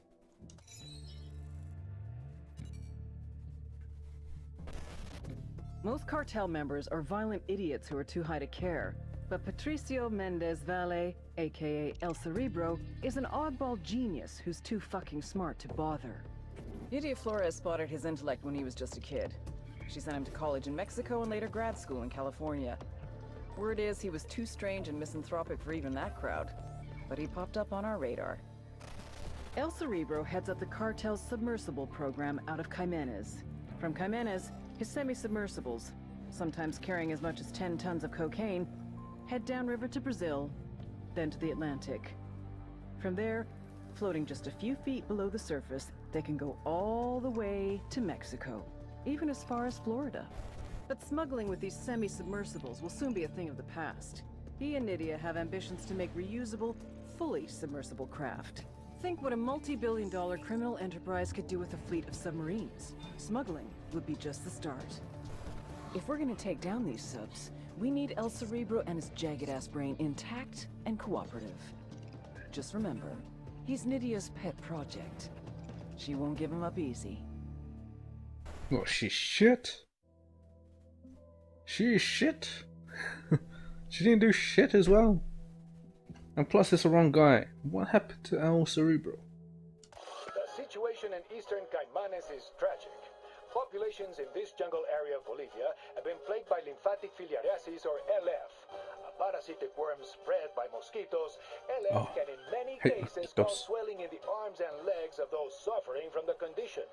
Here in Caimanes, more than 20% of the population is suffering from elephantiasis, resulting in a working population that is largely disabled. The antibiotic doxycycline is a simple and affordable treatment for LF. However, there is little here in the form of government aid for these people. And since the government expelled the majority of the NGOs working in the area, the population is left to fend for itself. Sounds like a bad government. What's NGOs anyway? Use Recon mosquito-borne Recon elephantitis. That's disabled 20% of the population. NGOs who quickly fix this with antibiotics if the government hadn't kicked all the NGOs out at the Sueño's request. Sure, it was El Sueño's request. So, what did you... I didn't get a damn word he said. I know, right? Fucking Cerebro. Might as well speak Chinese for all I know. Took me months to get invited to these meetings. I thought it would clarify what we're supposed to build here in Caimanes. In fact, it's making it worse. Órale. I don't know who thought it was a good idea to make El Cerebro buchón, but the culero who did should be fed his own balls. Yet, they say he's some kind of genius. Genius. The other day I had to stay late at the lab to fix the propellers on a new soft prototype. I saw El Cerebro lying down on the floor of his office, all lights turned off, a thick line of coke drawn all around his body. What was he doing? Just lying there, staring at the ceiling, mumbling random numbers. Well, that's fucked up. I don't know what drug he's on, but it sure is more potent than the yayo they give us. Claro. That's because it's not the right dude. It's not the right dude. Manta 1 to Caimanes Station. Manta 1 to Caimanes Station. Please come in. We have run aground approximately 300 miles south of Santarem Station. Caimanes Station, please come in. We have run aground. I say again. You idiots. Run aground. We passed Cayapo village about 10 miles south of our location. We will abandon ship and attempt to reestablish communication once we arrive there. We're walking back? To the fucking jungle? There's jaguars in that jungle, way. I don't fuck with no fucking jaguars. Well, we're not staying here. Manta 1 to Caimanes Station. We are abandoning ship. I say again, we are abandoning ship. Wonder if I can find that.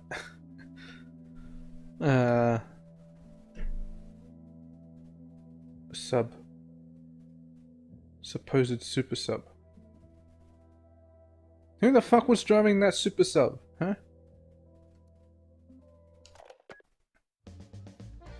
Fuck you! blueprint of a submarine, likely annotated by Santa Blanca engineers. The cartel has been known to use modified versions of Russian subs to smuggle cocaine to Florida through the tributaries of the Amazon and the Orinoco, and then through the Atlantic Ocean. Yeah, so... Yes. Lymphatic filariasis, or LF, just say LF, is a parasitic worm spread by mosquitoes, which causes swelling in the arms and legs of those suffering from the condition. Caimanes has been hit hard by the disease, and according to Bolivia Buchon blog, only Santa Blanca has stepped up to help the locals. Good old Santa Blanca, you know. We'll put the antibiotics with the cocaine. You don't have to worry. You can have both at once. See, so thoughtful. Do you want to join an industry leader in a growing line of business? Santa Blanca is looking for experienced navigators to operate the modified versions of Russian submarines we used to smuggle cocaine to Florida. Exciting job, competitive pay, lots of perks, including free cocaine and company AK-47. Life insurance not included. Company seeking to recruit sub-crew formers. Why would I put it in the fucking newspaper? Minimum 3 years experience in civil, military, submarine crew, ability to work under pressure, Spanish language is a plus, very good pay, exotic location. Okay. Our newspaper article about El Cerebro's high school graduation at just 13 years old. What? Patricio El Cerebro Mendez was born in a low-caste Mexican family. He demonstrated exceptional academic abilities at an early age. Through her association, Realiza Los Sueños, Lidio Flores helped him get a visa to study in the USA, paid for all his expenses, and convinced El Sueño to make him the Buchon of Caimanes upon his college graduation.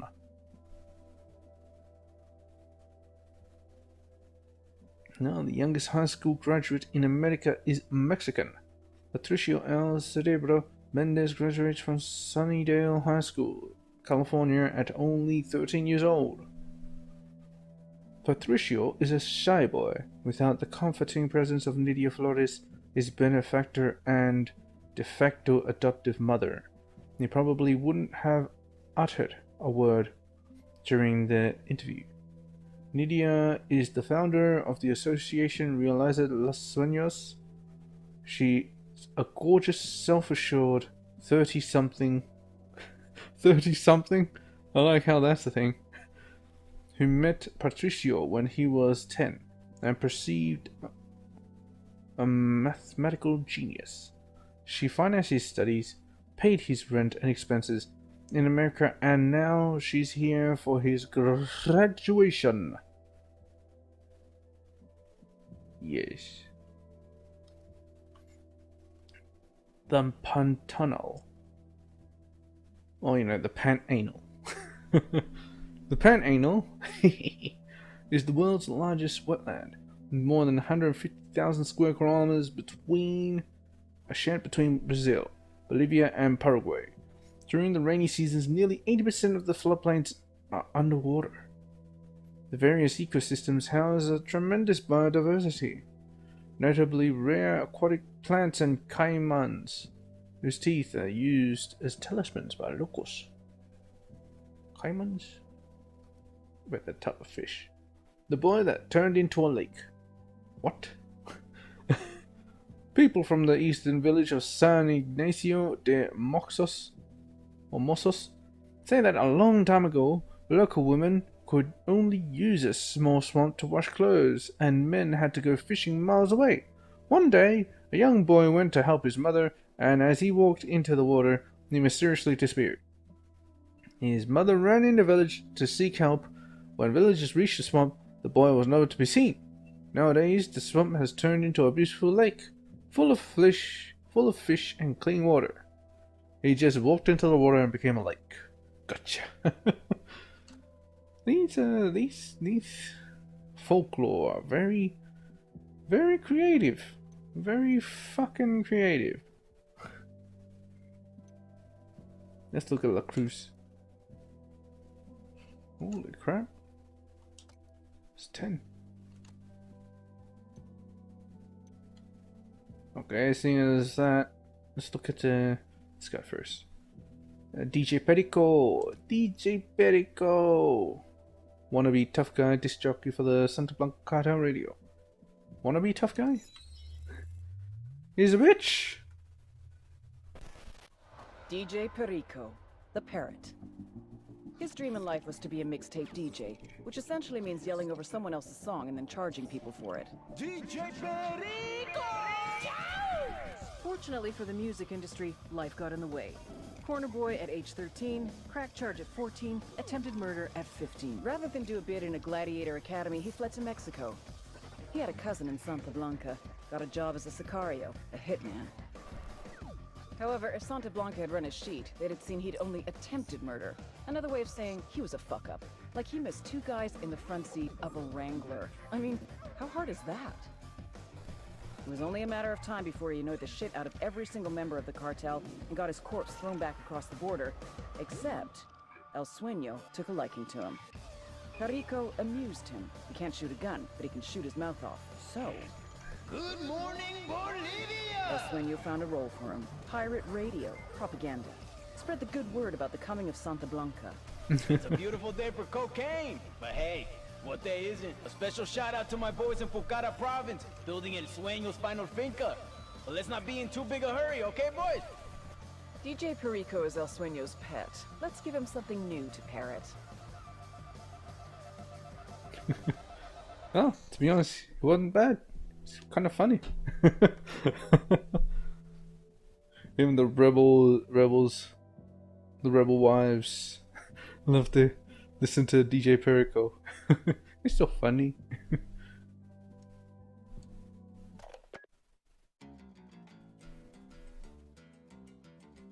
You fucker, El Cheeto.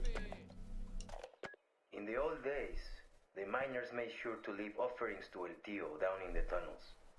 Little things, some tobacco or a handful of coca leaves. Sometimes, if the men knew they would be working a shaft that had an evil reputation, they would pour out cups of Singani over the stones, so El Tío would leave them be. The year I turned 25, I was working in a mine near Huayna. It was old and deep. The timbers were rotted and its veins were nearly dry. Times were hard. There was so little coming out of the mine that people barely had enough to eat, much less feed El Tío. We had been working in the deepest parts of the mine for many weeks, and the tunnels had begun to shift and ground.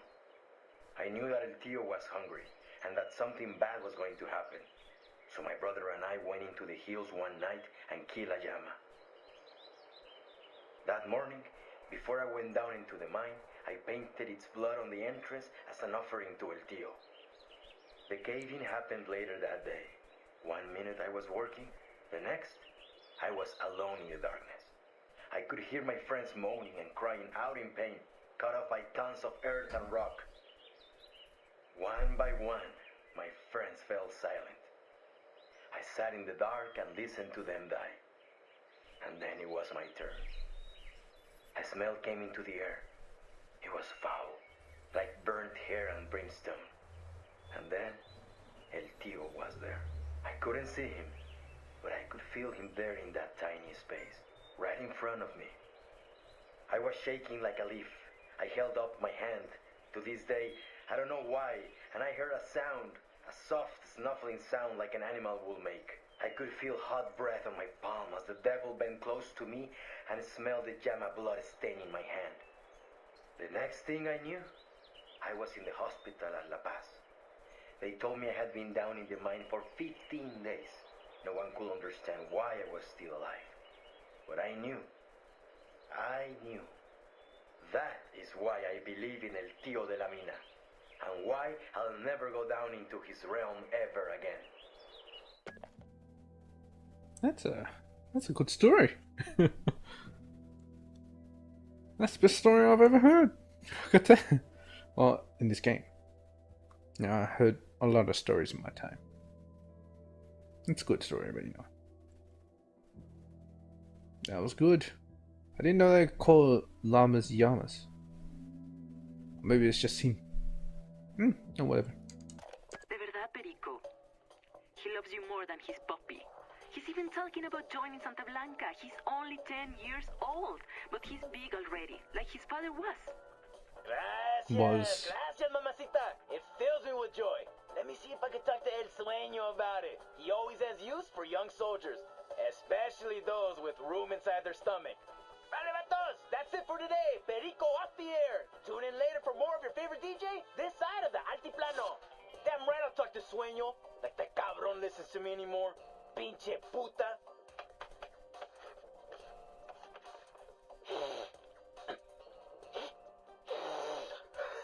I'm baller status, way. Yeah, I should be snorting yayo on some fake double D's in the back of a limo in fucking Hollywood right now. Not haggling for a bunch of whiny-ass chochas who think they're hardcore because they got SP tattoos on their neck. Fucking disrespecting me? Wasting my talent? You know, fuck them! Fuck El Sueño! Fuck El Muro! Fuck La Plaga! Fuck! Perico, Sueño on the phone for you. Yeah, I'll be there in a second. Was he on the air the entire time? The fighter. Let's see. In local news, Tinku fighter Raul Vargas is moving to the United States of America to start a new career as a mixed martial artist in the new Global Fighting League. Vargas, the undefeated Tinku champion of Charamoco, is well known in Pucara as El Jaguar del Rey. He earned a name during his first Tinku battle by strapping shards of broken glass to his fists. These jaguar claws frightened so many opponents that Vargas won many of his first battles after landing only one or two powerful blows. Now Vargas, who boasts more than 200 victories as a Tinku fighter, will match his strength and skill against the best fighters in the world of mixed martial arts. No word on whether or not he'll be allowed to use his trademark claws in the arena. Yeah. Fucking roll up to UFC with fucking knuckle dusters. Or Wolverine claws. Fucking. ¿Qué pasa, banda? Aquí DJ Perico with great news. Today we have a very, very special guest in the studio. You're not gonna believe this. El Sueño himself. ¿Qué tal, Perico? Glad to be here today. Buen día, El Sueño. Welcome to my show. It's truly an honor. So, I heard you're building something down here in Pucara. Indeed, I am. Yeah, I have a friend in Todos Santos, works at a train station there. He's ugly as fuck, so he never gets any girl, but the other day he met this chick who showed him some blueprints. Says it's huge, like a temple or something. A mausoleum. A what? I'm not exactly up to date on my French here, so can you explain what this means? Mausoleum. It's a Greek word. Describes a magnificent stone building where kings and emperors are buried. A tomb? It's much more than that. It's a token of our accomplishments here in Bolivia. A shrine which will remind everyone that a great man, with the help of a great people, can achieve anything, can make history. Just like Santa Blanca is doing here in Bolivia. Esto es para el pueblo. Okay. No great man shall call himself great, and for that, he is no great man. The blueprint of El Sueño's mausoleum project in Pucara. Mausoleum is a type of tomb, usually of grand proportions, built for historical figures such as kings or emperors. Yes. And he commissioned it for himself.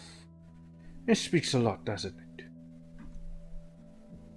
Perico Flyer. Flyer special event in Pucara organized by DJ Perico. Most Chingon event of the year. The most Chingon? What's Chingon? Family photo. Photograph of young DJ Perico and his brother Manolo, shot in Los Angeles at the end of the 90s. In an effort to raise the morale of cartel members, the elusive Mexican-American DJ has been broadcasting throughout Bolivia since Santa Blanca set foot in country. Oh, El Tío de la Mina. It's the devil! And it just looks like a random dude with with a beer. Just sitting on the couch with their fucking remote stick. A god of the underworld, El Tío represents a major figure of the mining culture in Bolivia. His origins date back to a pre-Columbian Uru god called Wari. Miners often gathered deep inside the mines, especially in Potosi, offering liquor, cigarettes, and coca leaves to a statue of El Tío. In exchange for his protection, those who fail to honor him may suffer death and injuries. He is usually represented as a mix of a devil and a goat, with very explicit male attributes. I see. Very explicit, huh? The silver mines. The silver mines of Bolivia have been exploited since the Spanish conquest in the 16th century. The most famous of them is Cerro Rico, the rich mountain of Potosi. The labor force was once composed of natives and African slaves. Working in extreme conditions, millions died extracting the precious metal. Despite a steep decline in activity in the past 40 years, these mines are still exploited today, and miners remain a significant and social-cultural component of Bolivia. Well, we still need metal. The Mausoleum of Halicarnassus. Halicarnassus.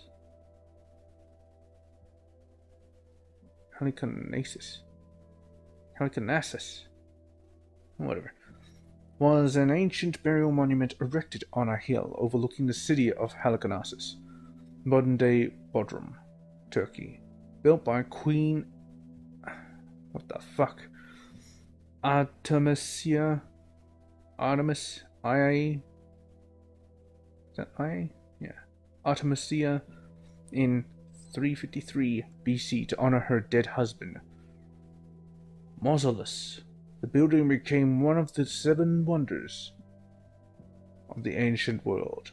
Made of carved marble, it stood approximately 43 meters, 140 feet tall, dominating the city for over 17 centuries. It was later destroyed by an earthquake in the 14th century. Well, it's not exactly a wonder now, is it, if it got destroyed by a fucking earthquake? Okay, on to La Cruz. Let's see what's here. The Bolivian government still hasn't sent any officials out to deal with the aftermath of what is widely considered in Bolivia as the worst wildfires of the decade. Thousands of homes were destroyed as the fire raged throughout La Cruz, and we've been able to independently confirm that over 200 people were killed by the blaze, with many more injured. Despite the outcry from the injured and their families, the government has done little so far to respond to the disaster. Santa Blanca Esperanza, the NGO founded by the Santa Blanca cartel, seems to be the only ray of sunshine in this dark night. Many of their members have come to the aid of the injured and displaced, and the NGO has reportedly distributed over $1 million in aid to those in need. We'll be sure to keep you up to date on this story as more details unfold. Sounds like they don't work, and the government's useless, as always. We're here today with lovebirds Felipe and Marta, who have the most amazing story on how they met. Why don't you tell us? If you can believe it, we live only a few streets over from each other for I most can't of believe our lives, but we never met. Not until the wildfires destroyed our entire village. How terrifying that must have been for you. But somehow, through hardship, you found each other? Indeed. We practically ran into each other. We didn't know what to do. He just took my hand, and we escaped. We found refuge in a cave. We stayed there for 4 days, drinking rainwater, and cuddling together for warmth. Sounds The nice. rescuers found us and brought llevados al Hospital Esperanza Santa Blanca. And we have been in love ever since. Ah, how sweet. And you? Wait. While we're on air, there's something I'd like to do. What is it? What is it? I'd like to ask a question to my beloved Marta. Yes, cariño. What is it? Will you marry me?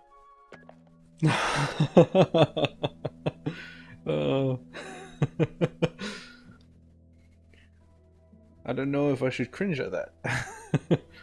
Oh well, whatever. Much better than fucking like Yuri and El Palito, but God. We saw each other, then we fell in love. It's like, oh, we literally ran into each other and, you know, went through life and death together. That's love. Mijo,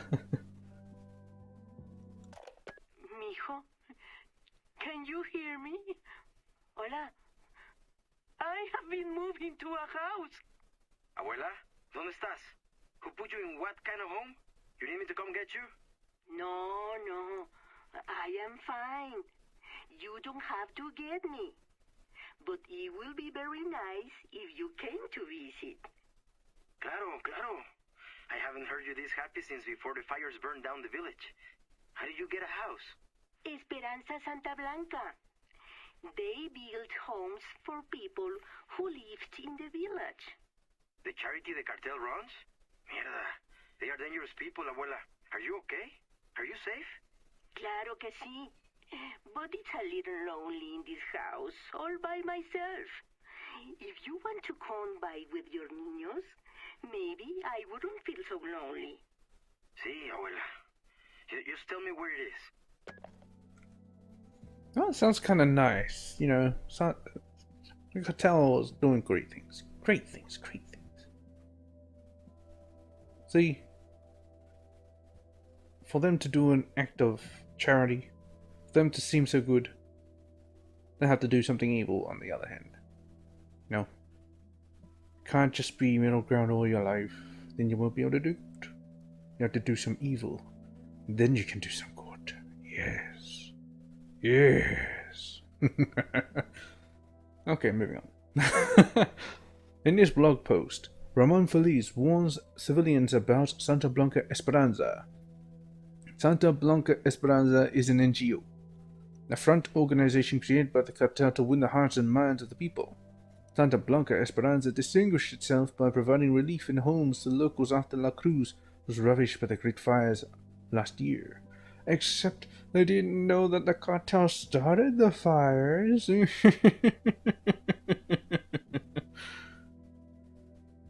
they start the fires? Right. Bible, this page. El Muro, the protector of the Santa Muerte faith. Protects it with an AK. A French doctor is writing to Esperanza Santa Blanca to offer his help with the relief effort following the great fires of La Cruz that scorched the country last year. To Andre Espinoza, Santa Blanca Esperanza, La Cruz, Bolivia, from Dr. Ronan Morvan, Doctors with Open Hearts, Paris, France. Object: helping out in Bolivia. Dear Andres. He's French, isn't he? French accents. Oui. Dear Andreas, we have all been moved deeply by the images of the great fires that ravaged La Cruz over the past few weeks. There we go, we got it. We have seen the images in entire villages burnt to the ground. And I've lost it. Piles of charred bodies. Despair and tears in the eyes of the families struck by the disaster. Doctors with open hearts is willing to do something about it. For almost 50 years, we have been providing disaster relief throughout the world. Our staff is seasoned, well equipped, and can provide precious medical and psychological help to those distressed in La Cruz. You can send a delegation of our volunteers as soon as next week. Please let me know as soon as possible. If you help. Is welcome. Come on. Not the best with that shit. A Bavacious newspaper article on the great fires that ravaged La Cruz last year, killing dozens and leaving hundreds more homeless. It's killing hundreds. What the? Local leaves a token of his devotion to the Virgin Mary to thank her for sparing his family during the great fires which scorched La Cruz last year. The great fires of La Cruz are the worst wildfires Bolivia has seen in several decades, consuming more than 100,000 acres of land, killing dozens and leaving hundreds homeless. Oh, look at this. Jesus Malverde. Those are cocaine leaves on him. Jesus Malverde is a folk saint and local hero in the Mexico state of Sinaloa. As far as the story goes, he was born Jesus Juarez Mazo in 1870 in Culiacan and earned a reputation as the generous bandit, stealing from the rich and distributing to the needy before being hanged by the local governor in 1909. The expansion of the Malverde cult is allegedly linked to the rise of Mexican drug cartels in the 90s, which are deliberately associated with Malverde's image as a public relations strategy. Makes sense, makes sense. Hey, that guy, I've seen him before. Che Guevara, 1928 to 1960. I see. Born in Argentina, Ernesto Che Guevara joined the Cuban revolutionary movement led by Fidel Castro in the late 1950s. After Castro took power in 1959, Che decided to promote the anti-imperialist and communist revolution throughout the world. After a failed attempt in Congo, he tried his luck in Bolivia. Che had some initial success in early 1967, but he was soon crushed by the US-backed Bolivian army. Che was captured and executed in October. Since then, he has been a romantic icon of the revolution. Wait, what? Joined the Cuban revolutionary led by Fidel. Promote anti-imperialist and communist revolution throughout the world. Ah, he was promoting communism.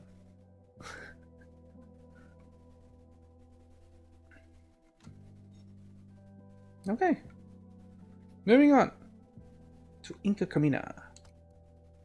Hello. Oh, look at this. It's just 5. Lydia's childhood friend in charge of acquiring coke from the Peruvian cartel. Didn't really see much of her.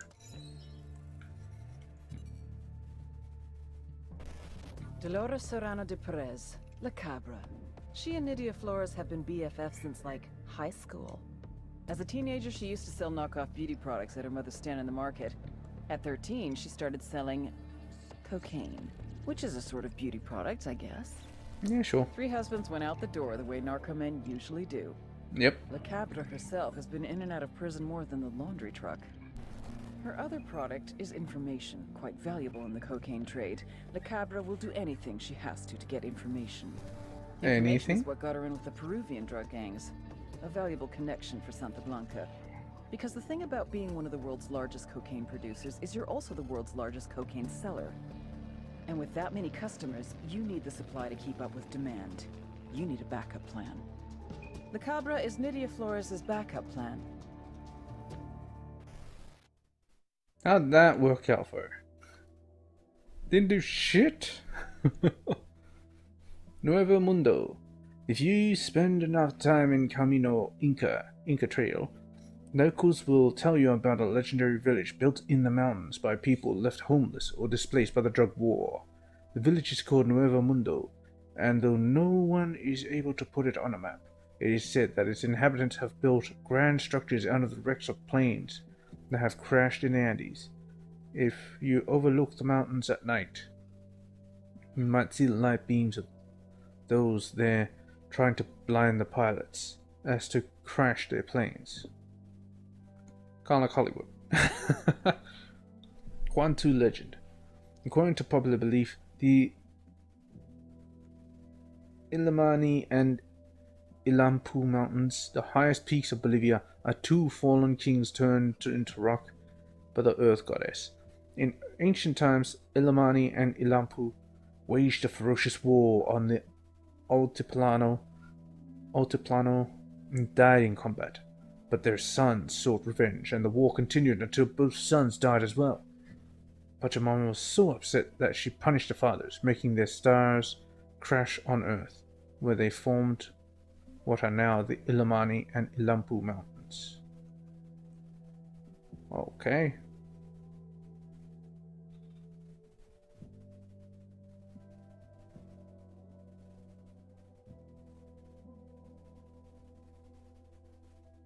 Right. Great Inca cities. Tiahuanaco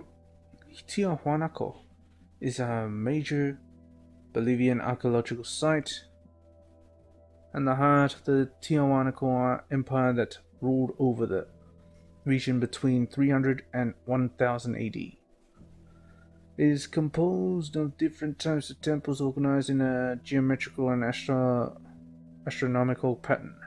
The level of technological advancement and the means used to build these structures remain a mystery to archaeologists and scientists.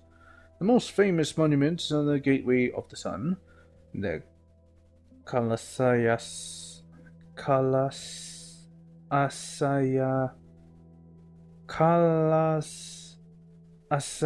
Temple, a Kapana Pyramid, and the Subterranean Temple. Motherfucks with the fucking names.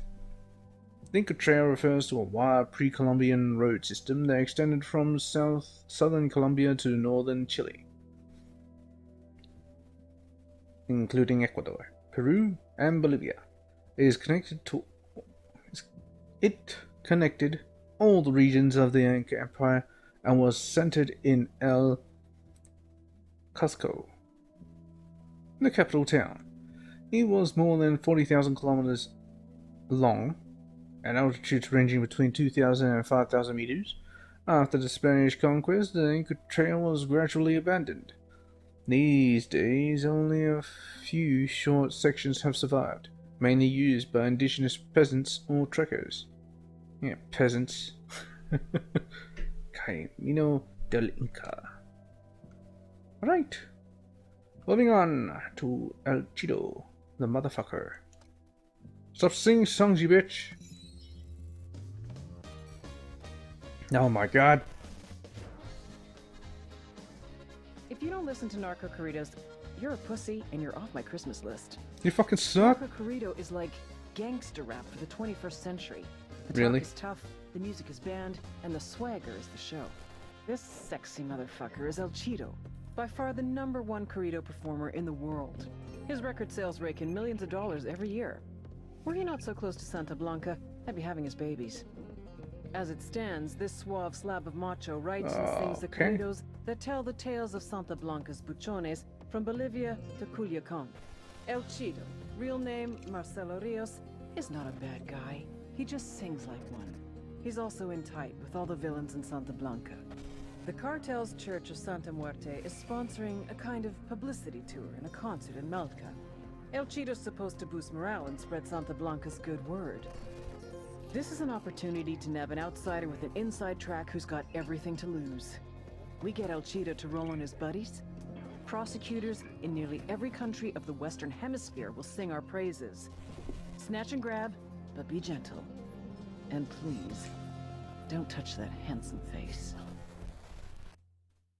Shut the hell up, Bowman. I had enough of your fangirling.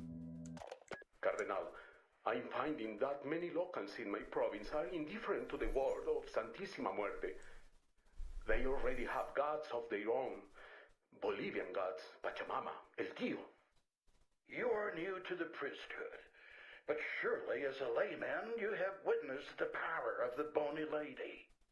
Claro, pero how do I convince Bolivians to trust in her? You don't try to convince others. We are not Mormons. We don't print little magazines like the Watchtower. You only need one person healed, one fortune made. As long as that success is thanks to Santa Muerte, the congregation will come to you. Our jobs as her priests is to ensure that people hear about these miracles, small as they may seem. Then, the people will come to Santissima Muerte, and your congregation will grow. Indeed. I would like it if you kill these, if you got rid of these bouchons and shit. They will actually impact the freaking AI in this game. Instead, they just get harder as you go doing T1, motherfuckers.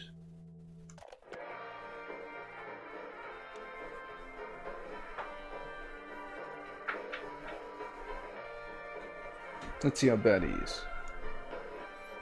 Amateur singer.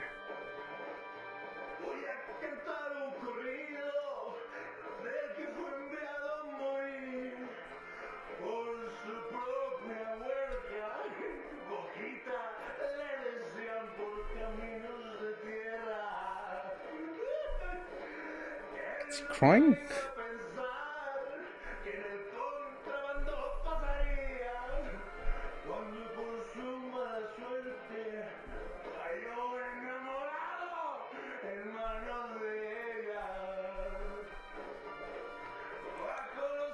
Yeah, shut up. This is probably just El Cheeto singing another song, bitch.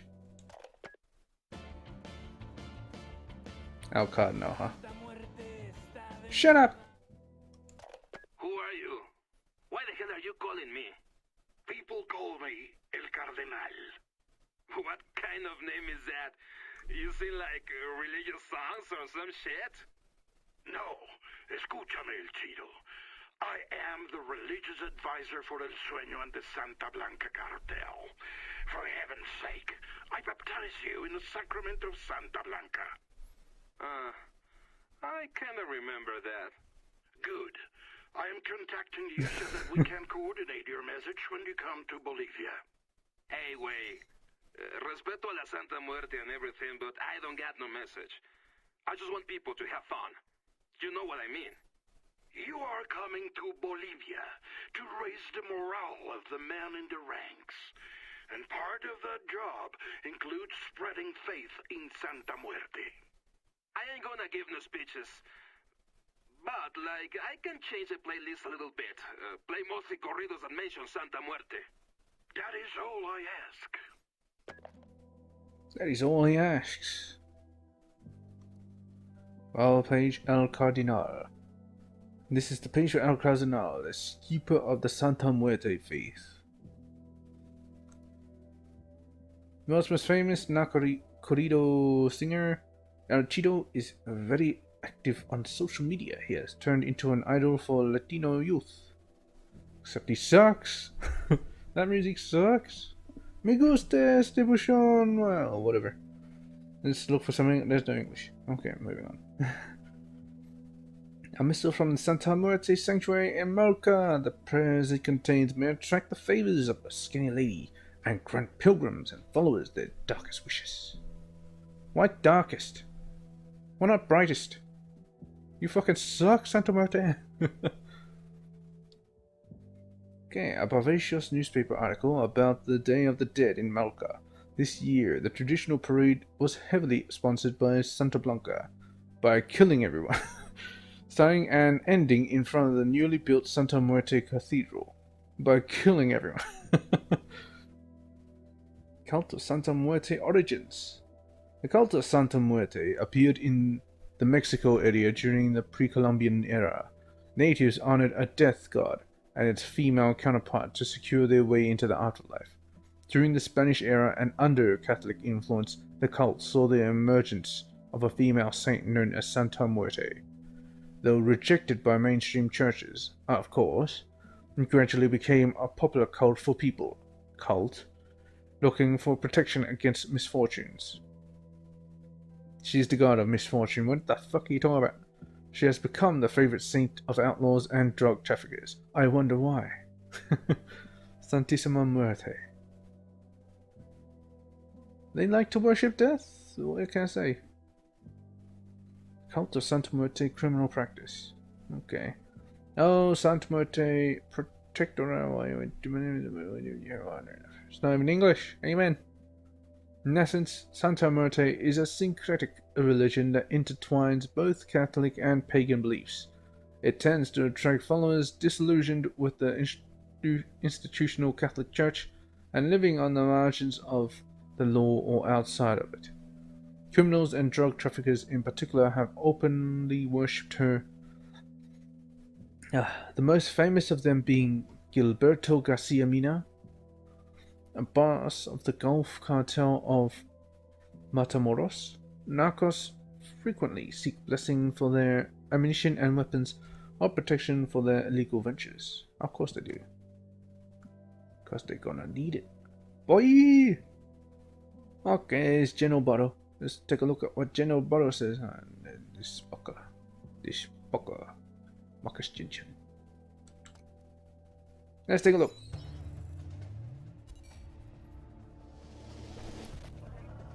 Major General Barrow is a patriot. He runs UNIDAD, the Bolivian military police force from main operating base Jaguar in Flor de Oro. When Santa Blanca first arrived in Bolivia, they went to war with UNIDAD. Innocent civilians got caught in the crossfire. The death toll was tremendous. Barrow had seen a lot of death in his life and was desperate to bring peace back to his country. So he brokered a backroom deal between El Sueño and the Bolivian government.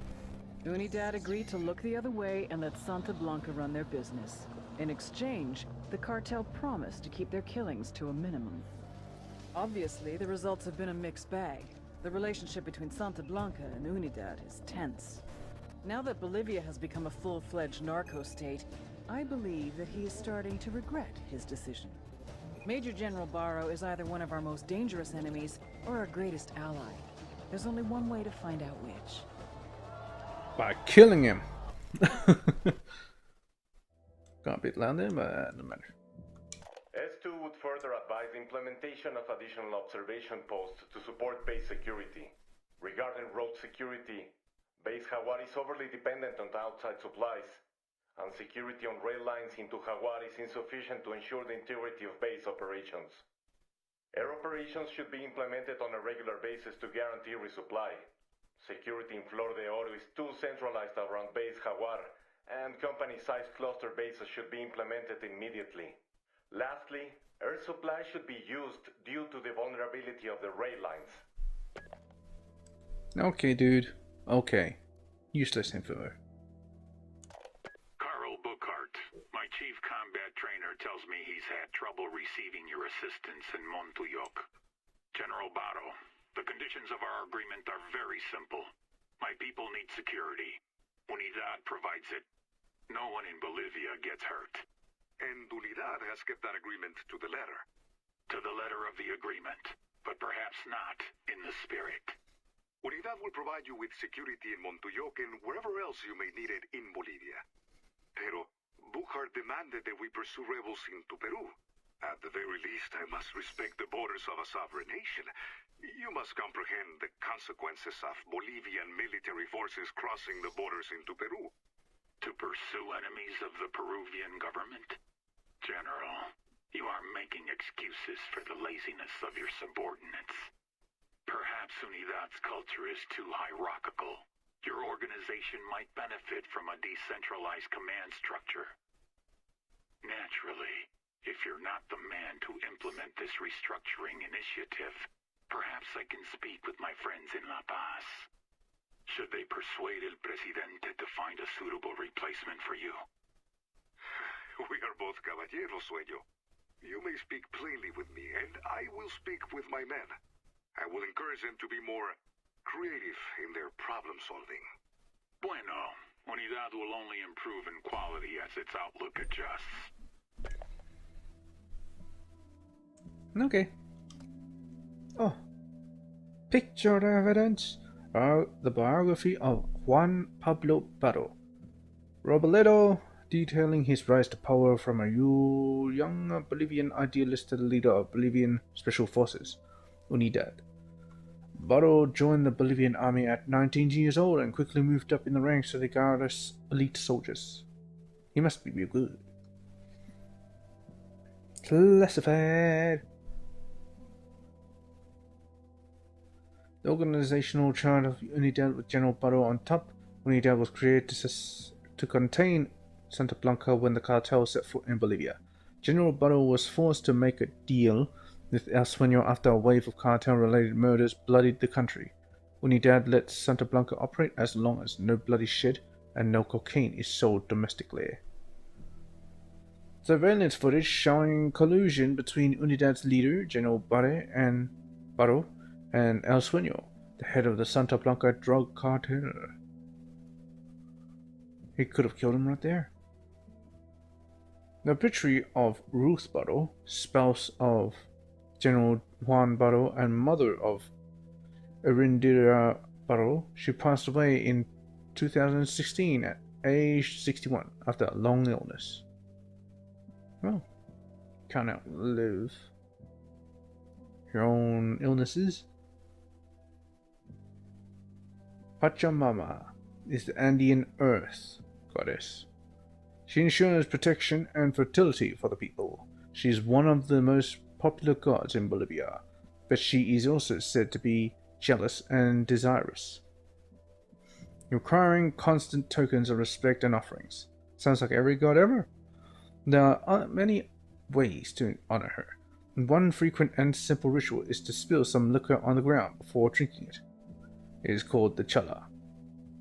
What, you drink it from the ground? Green Cross. It is said that a famous street in La Paz is La Calle Jean used to be haunted by spirits and creatures from the underworld. Ghosts, goblins, and demons would appear at night, scaring people or playing tricks on them. The legend goes that one day, a local inhabitant, tired of their mischiefs, hanged a green cross at the entrance of the street and called upon a priest to bless it. The cross is still visible in Calajin, and reports of ghosts and spirits have since stopped. Or have they? Or maybe there wasn't any to begin with and they're just fucking high as shit. Okay, let's see this motherfucker.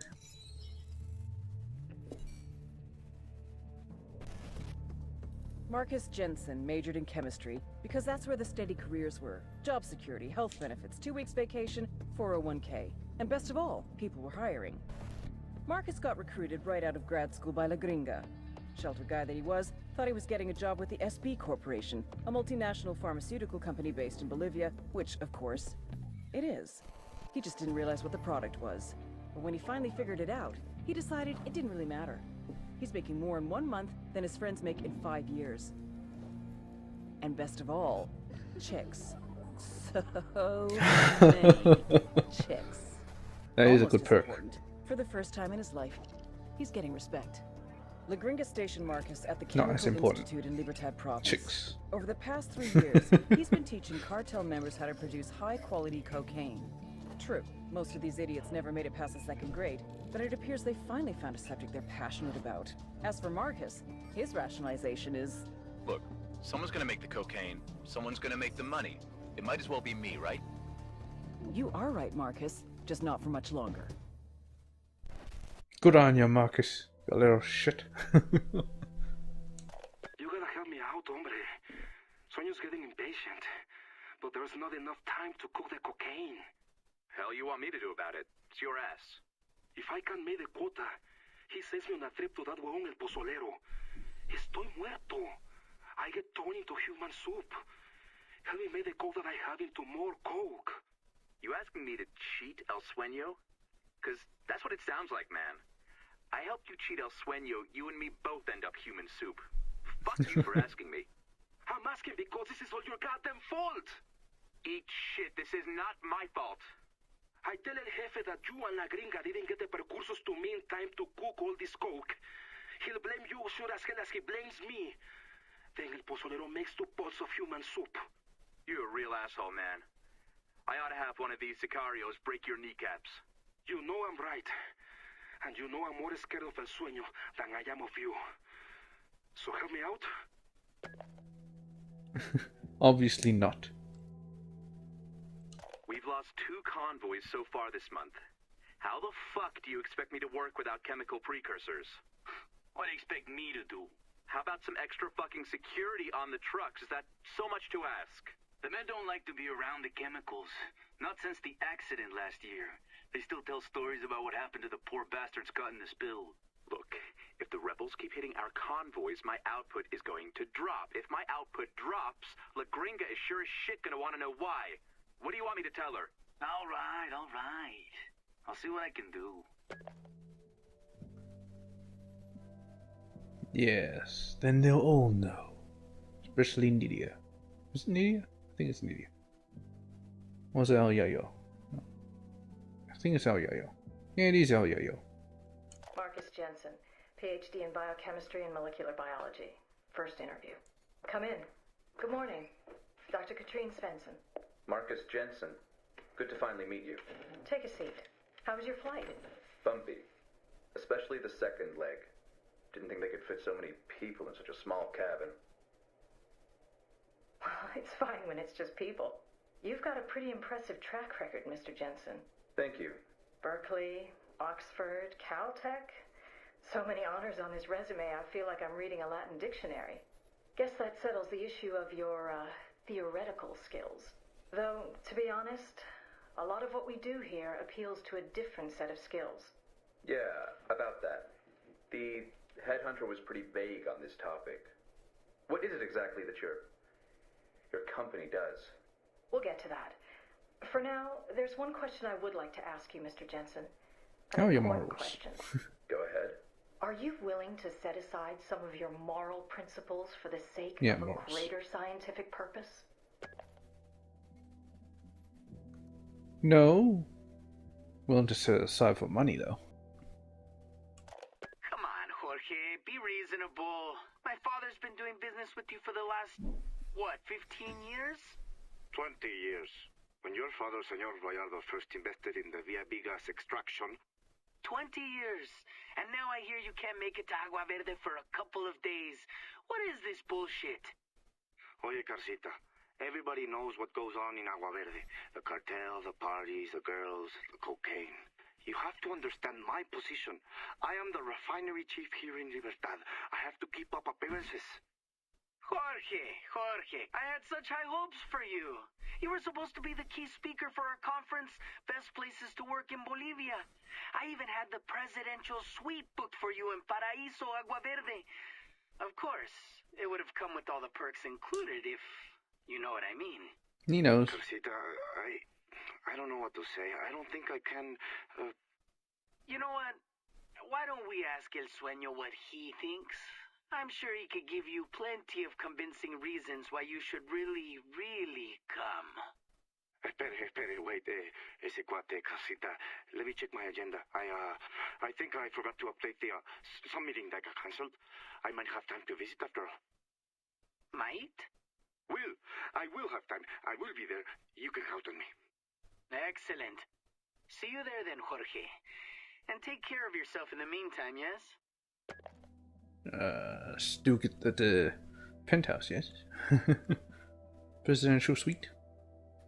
To all trustees, enclosed herewith, you'll find the consolidated conclusions of the audit report were conducted on supply chain, stocks, and financial processes of the VIB gas company, incorporated in Libertad, Bolivia. Most important conclusion of this report is that our auditors found out significant stocks of raw materials were missing from the balance sheet. Particularly large amounts of potassium permanganate, hydrochloric, and sulfuric acid seem to be disappearing every month from the company's stocks.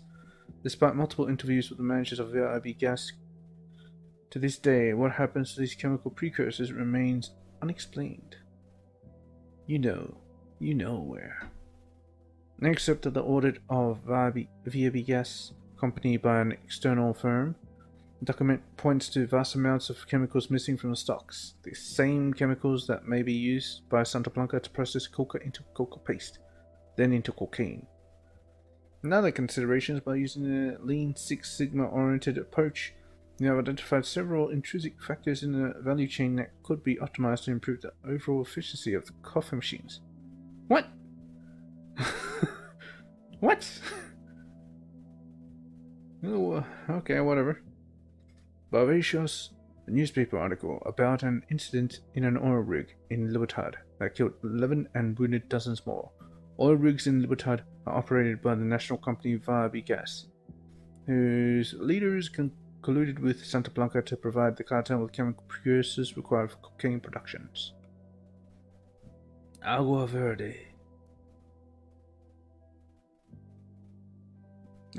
This thingy. A blog post about the inauguration of the Chemical Institute by Libertad by Nidia Flores.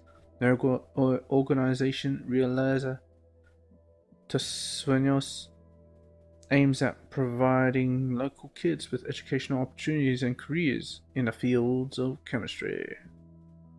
Yes.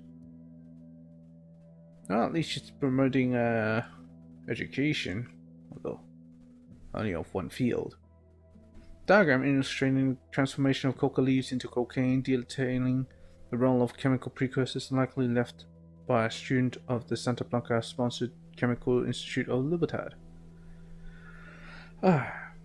Macerate leaf, dust with lime, add kerosene, isolate kerosene, add dilute sulfuric acid, add base until coca paste precipitates, filter and dry coca paste. Dissolve coca paste in diethyl or ether. Filter, add potassium permanganate. Filter, add acetone and concentrate hydrochloric. Cocaine hydrochloride precipitates. Filter and dry cocaine hydrochloride.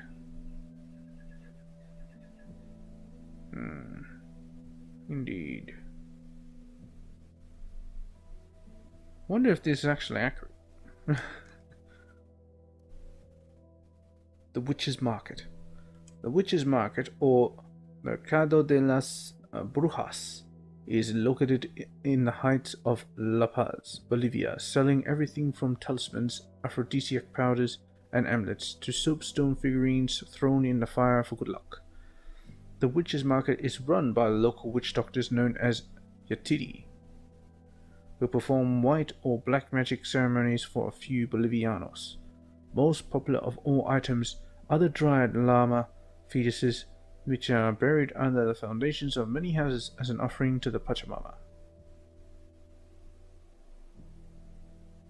I thought it was for El Tío. But damn, what the fuck?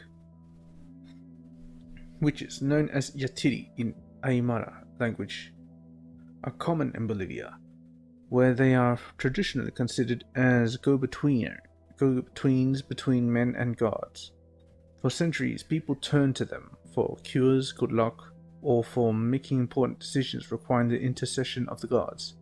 Today, they still perform rituals, which often involve chewing coca and burning icons, destined to provide good health and luck, or harm to your enemies, using black skull-shaped candles, coffins, or even This is... What? They use penises?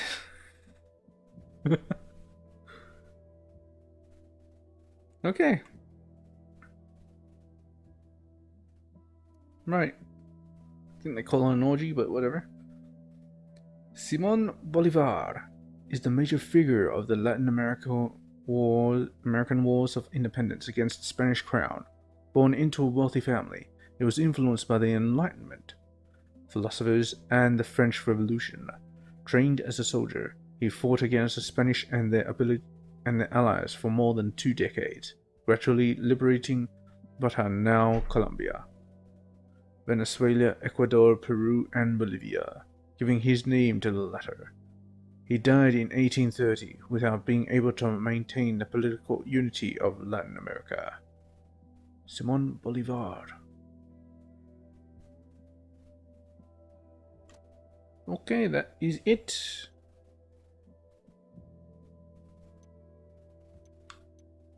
Except for these. I haven't seen the Kingslayer files for these. This one is strange. I don't know where they are. See, there's these. Let's read up on El Mudo.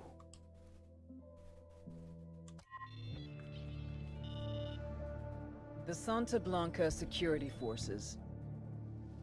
Run by El Muro, childhood friend and personal bodyguard to El Sueño.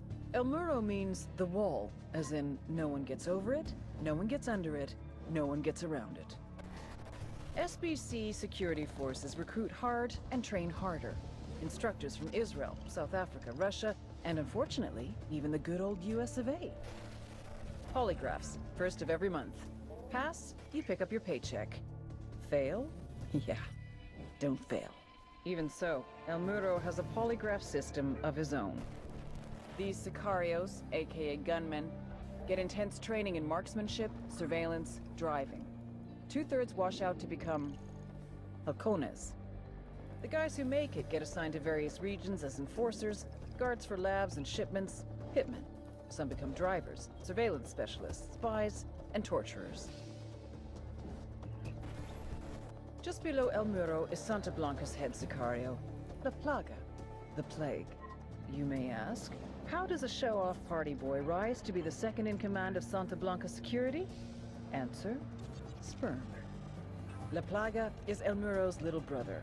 But don't kid yourselves. He's the nastiest motherfucker on the internet, and yes, I have been on 4chan. Don't worry, you'll see what I'm talking about.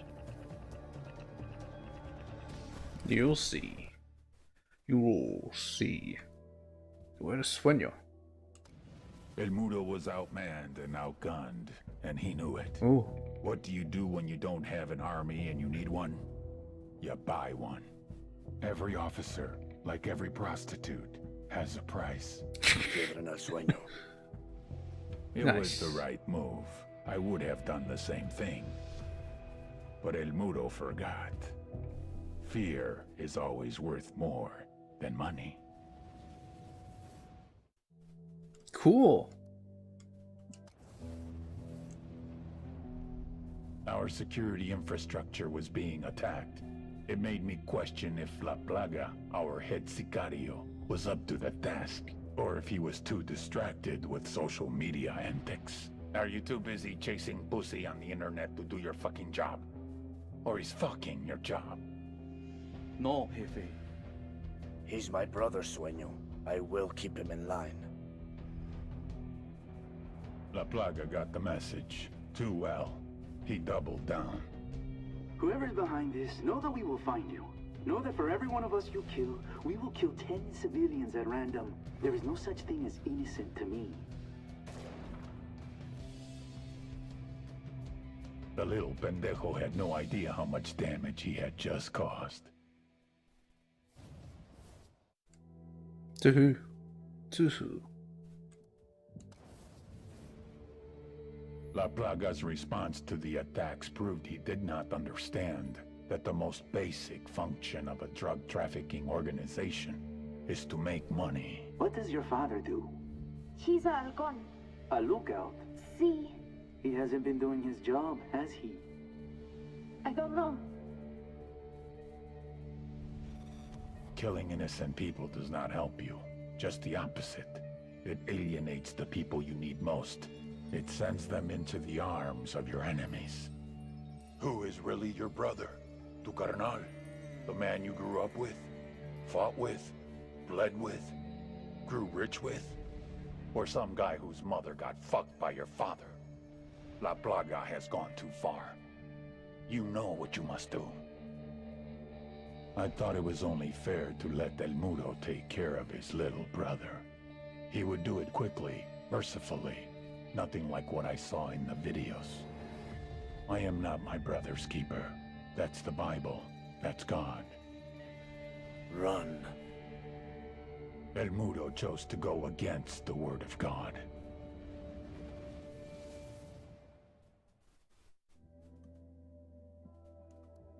Oh boy.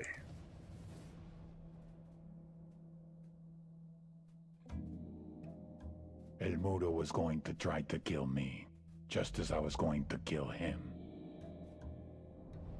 Black is for vengeance. White is for safety. Gold is for success.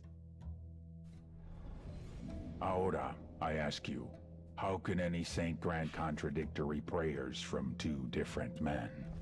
It has been my experience that gods always side with the man who has the most money, the most men, and the most power.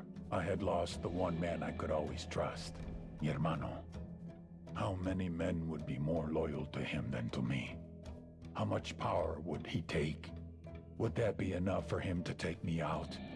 I would always have an advantage, though. I grew up with the man. I knew how his mind worked. I knew his next move before he did.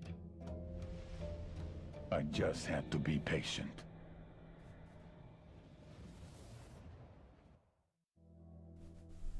My God. Francisco Ricardo Munguia. El Muro. The wall. The wall between me and my enemies. The wall between me and death. We were born hours apart in the same village. As boys, we were as poor as the rats that scrambled across our dirt floor. Our huts in the shadows of the hilltop mansions, where the narco bosses lived like conquerors. El Muro took a different path. He joined the army. Special forces. He rose through the ranks, helped to protect the local narcos, was paid in cocaine and money along with promotions. When we met again, Francisco hermano, why are you still in the army? You and me together, we could rule. We will protect each other, as we did when we were boys. We will share, like brothers. Brother from a different mother, and his wall has been turned down. My security forces were shattered. I was a king without an army. My generals were dead or captured. I had no defenses, no armor. What use was a gun without a loyal hand to hold it? I had lost the only man I ever considered a friend. And when I asked my partners in Mexico for more sicarios, they refused. I would try to recruit from the gangs in El Salvador and Honduras. One man's war zone is another man's talent pool. But it would take time to train them, to cultivate them. Time I would spend with a target on my back, waiting for someone else to come for the crown. How do you get that much power anyway, Sueño did? How did Sueño get that much power?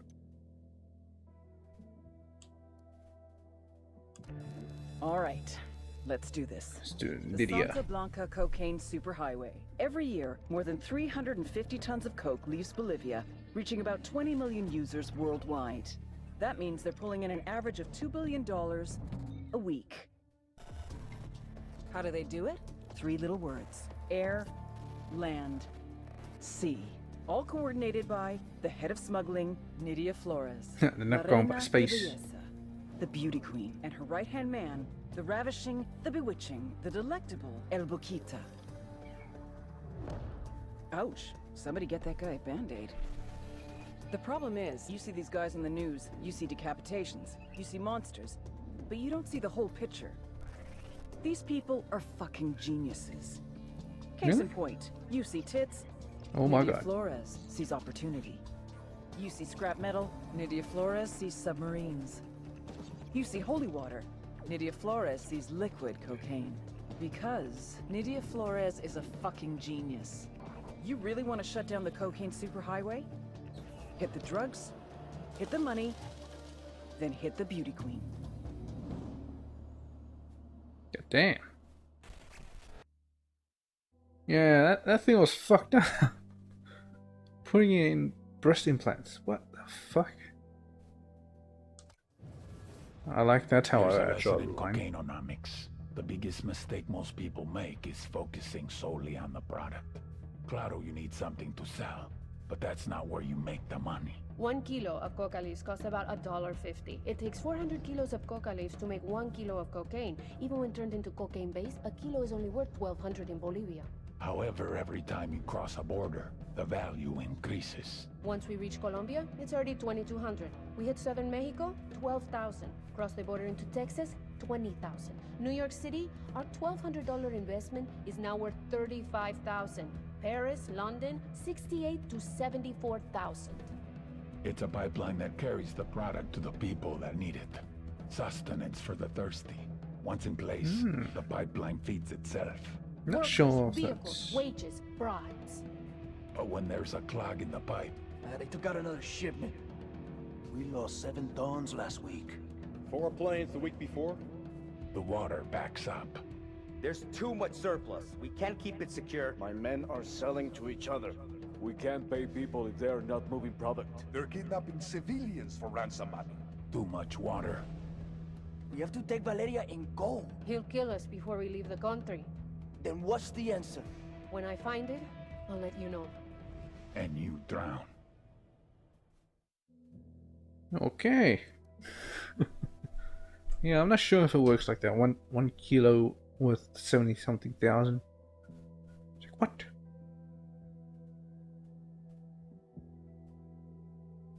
I don't know what currency they're working with anyway. Nidia finally had the answer to her problems. A convoy. The investors in Mexico wanted their money. This whole time she had been trying to sneak it out to them. Why sneak when we can force it through? Reinforced armor, heavily armed, multiple trucks, helicopter patrols, carrying $17 billion. Mira, you can't be serious. If we lose that money, it's over. But when we're killed, what happens to Valeria? There is no other way. No, Reina, we're not doing it. Ay, Boquita, corazón. I'm not asking. I'm telling. And who do you expect to lead this convoy? You're the only man I trust with something this important. But what if I don't make it back? I would never let that happen. Yeah, what are you gonna do to stop it, huh? All it took was one bullet. No more excuses. We want our fucking money ahora.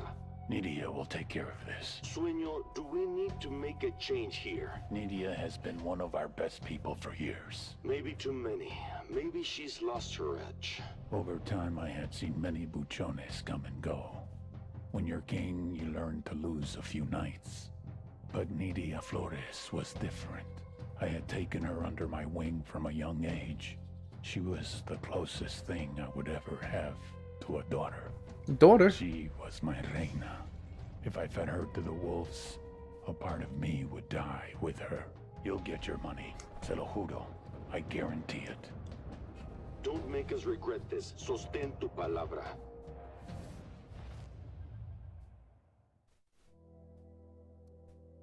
It would have been great if that convoy put up a fight, but they didn't. And 17 billion. Her Santísima Muerte so loved the Santa Blanca cartel that she gave us her only begotten daughter, that whoever believeth in her should not perish, but have everlasting life.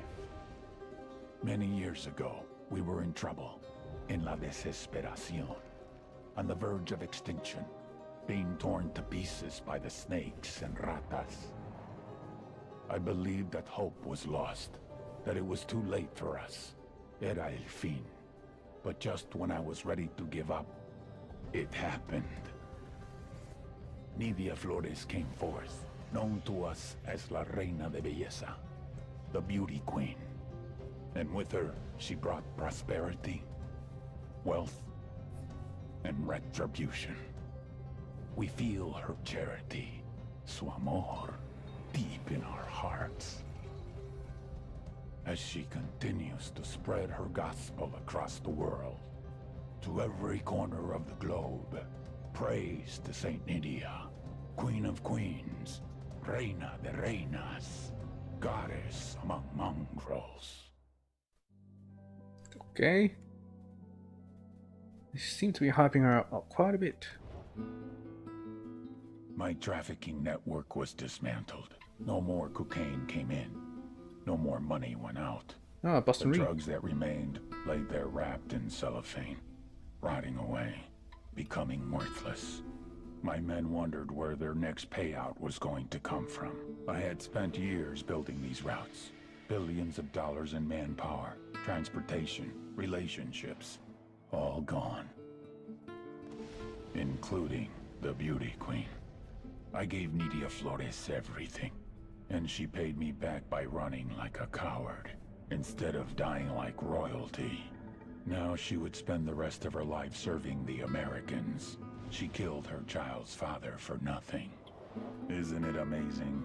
You remove a few buchones, and the machine falls to pieces. That's because you made a shit machine, Spinner. Nidia Flores was in trouble, and she knew it. It wasn't just the drugs that were being attacked. It was the money, la bronca. Money that was supposed to have gone to our investors in Mexico, and never made it. What are you gonna do? No excuses, no rationalizations, no nothing. Nidia knew she had to find the solution, before the solution found her. Yes. Queen's Gambit, oh. The beauty queen failed. In total, she lost more than $17 billion. Nidia knew she was in danger. She needed more time. She needed someone to blame. She needed to make a sacrifice. I'm so sorry, babe. For you, mi rey. But it wasn't enough. You fucked up, mi reina. I gave her a head start. Because I loved La Reina de Belleza. But in Bolivia, love doesn't get you very far. She didn't do that, did she? Can't blow him up. What's his name? He's a doll, Tio. He doesn't have one. You have to be alive to have a name. See, I imagine that's true. Nidia, mi reina. Yes, mi rey. You know this expression. I love you more than life. Claro, of course. I love you, my queen. But not more than life.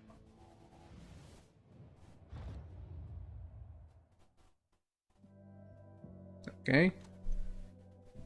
Yeah, I forgot to do the La Plaga and shit. Well, they only have one. Let's do this.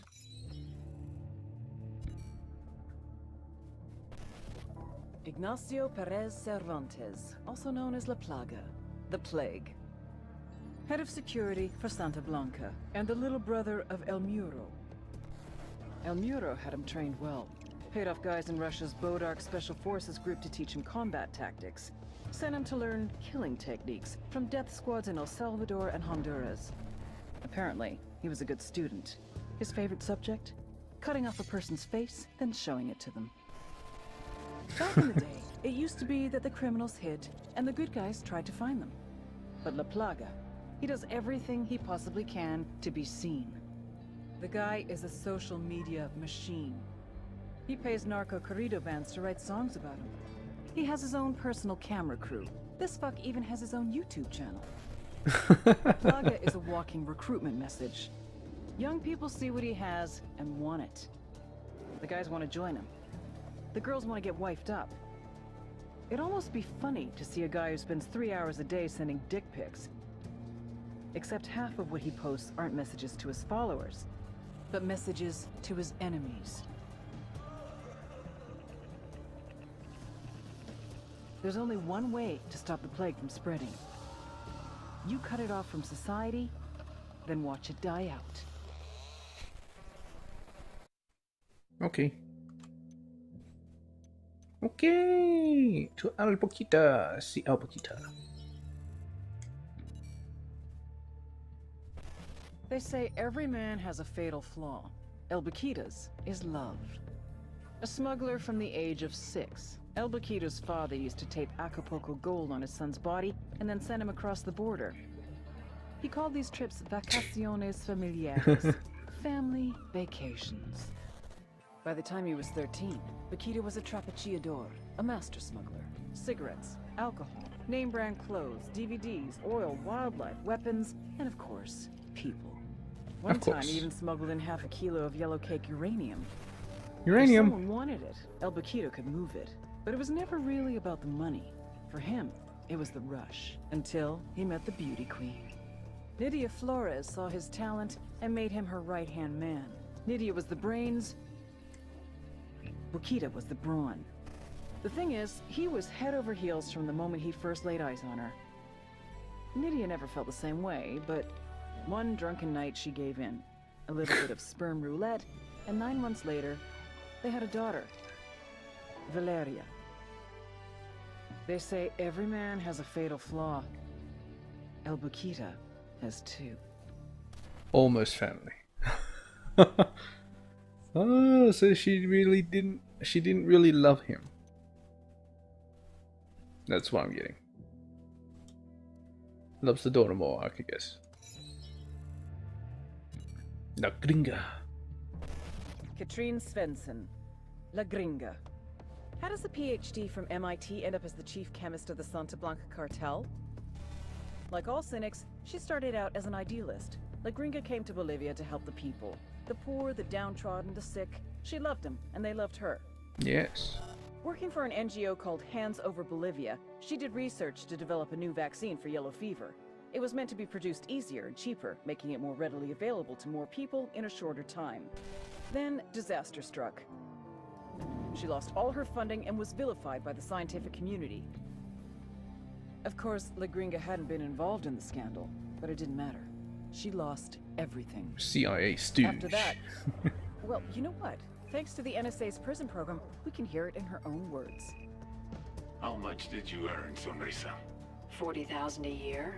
I spend more on my dogs. I will pay you 100 times what you are making. To do what? Quality control. Working from Okoro, you can develop the best, most potent, most pure cocaine in the world. I came here to help people survive. La Gringa, my darling. How do you think the people survive? Yeah, how do you think they survive? You bitch. Oh, we do the patrons, then the... Yeah, underboss, then the boss thingy.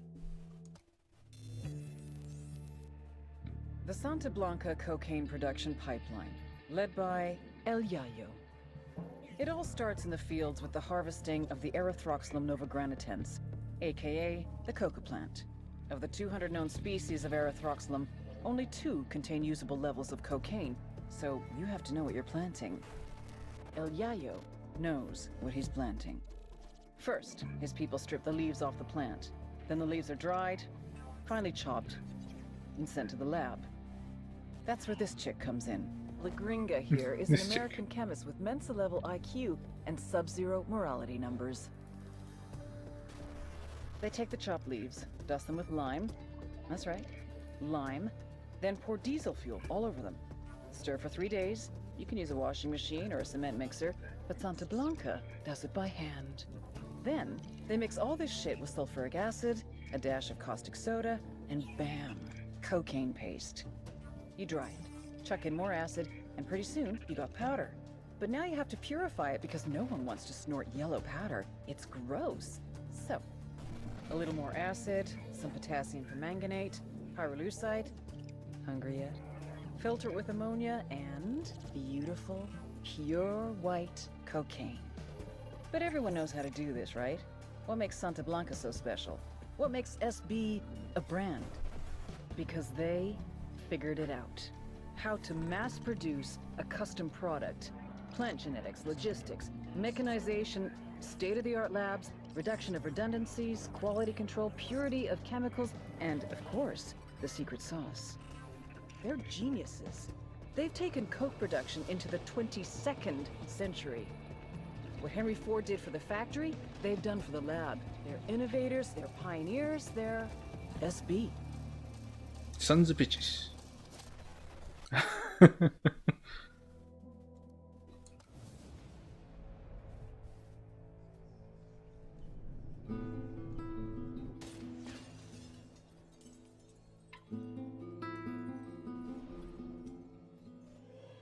The great writer Balzac once said, To have a family is to become hostage to fortune. I told El Yayo we had something in common. We're both too old to start over. Me to start a new organization. You to start a new family.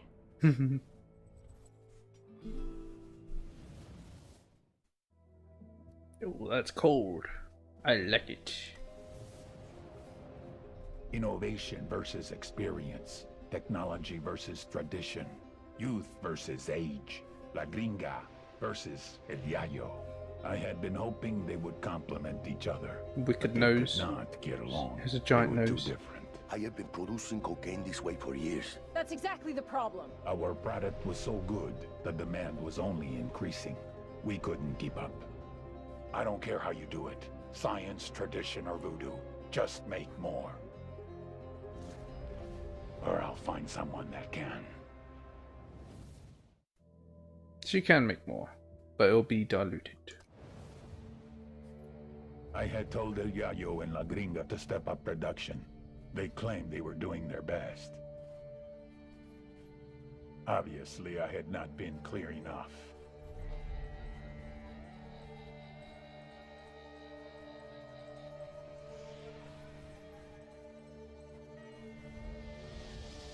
This man's life was in your hands, and this is what you've done with it. I can't do this anymore. Please, just let me go home. I swear to God, I won't tell anyone what happened here. Sometimes I don't think you take me seriously. Next time I will show you how serious I can be. This is your home. Desperate people make desperate mistakes. And I had made El Yayo and La Gringa desperate. I pressured them too much. But I had no choice. The attacks on our production were increasing. It was hurting our supply chain. If something was not done, we would lose our market share. So I pushed them to produce what more market? coke. They couldn't do it. So they started to cut it, dilute it, lower the quality to increase the quantity. An understandable mistake. But a mistake nevertheless. I had spent years branding Santa Blanca, a quality product, the best in the world, a primo price for a primo product. Problem was, the product wasn't primo anymore. And someone had to pay for that. Kinda sounds like it's your fault, Svenyo. El Yayo was born amidst the Bolivian coca. His mother carried him on her back until he was old enough to go to work for himself. For decades, Yayo picked the leaves, fingers blistered, back aching, feet bleeding. But never, in all that time, did he once extract the alkaloids to make cocaine. To Yayo, the coca leaf was an ancient tradition, going back 8,000 years, a medicine, a culture, una planta sagrada. Of course, the Americanos had a different opinion. They called it Plan Dignidad, the dignity plan. They torch his fields. Although Yayo was no more than a farmer, un cocalero, his world was left in ruins. With no other means available, he was forced to do the one thing that he vowed never to do. He was forced to produce cocaine. In the end, the Americans' efforts to stop cocaine production created one of the greatest cocaine producers to ever live. Maybe that was their plan all along. You cannot feed the hungry without food. You cannot heal the sick without medicine. And you cannot satisfy demand without a product. With the cocaine production in shambles, our market share was shrinking more and more every day. We increased prices, but it was a temporary solution. We would have to import from Peru and Colombia, invest heavier in meth and MDMA, a very costly and time-consuming endeavor. It would take years to rebuild. I had no choice. If workers were left unpaid for too long, there was no telling what they would resort to. Madre coca. But the biggest loser in all this was the people of Bolivia. out of work with no means to support their families. All they could do was wait. Wait and see who was next to take possession of the coca fields. For the Americans. Indirectly. Ugh. That's much better. Ramon Feliz.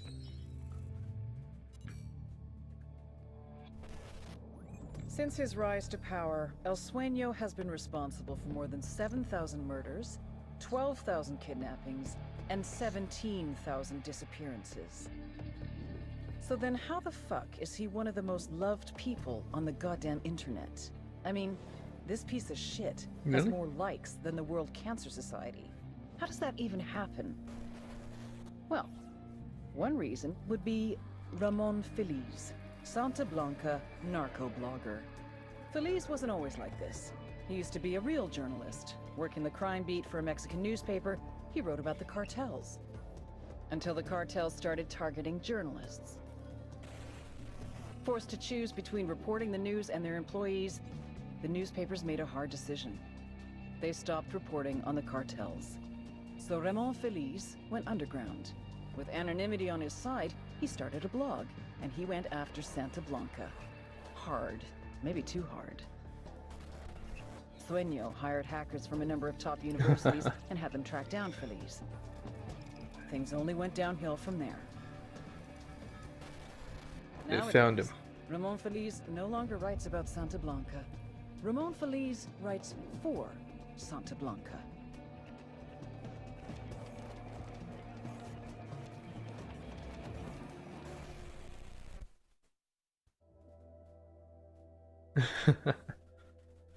Can't express their own opinion? What?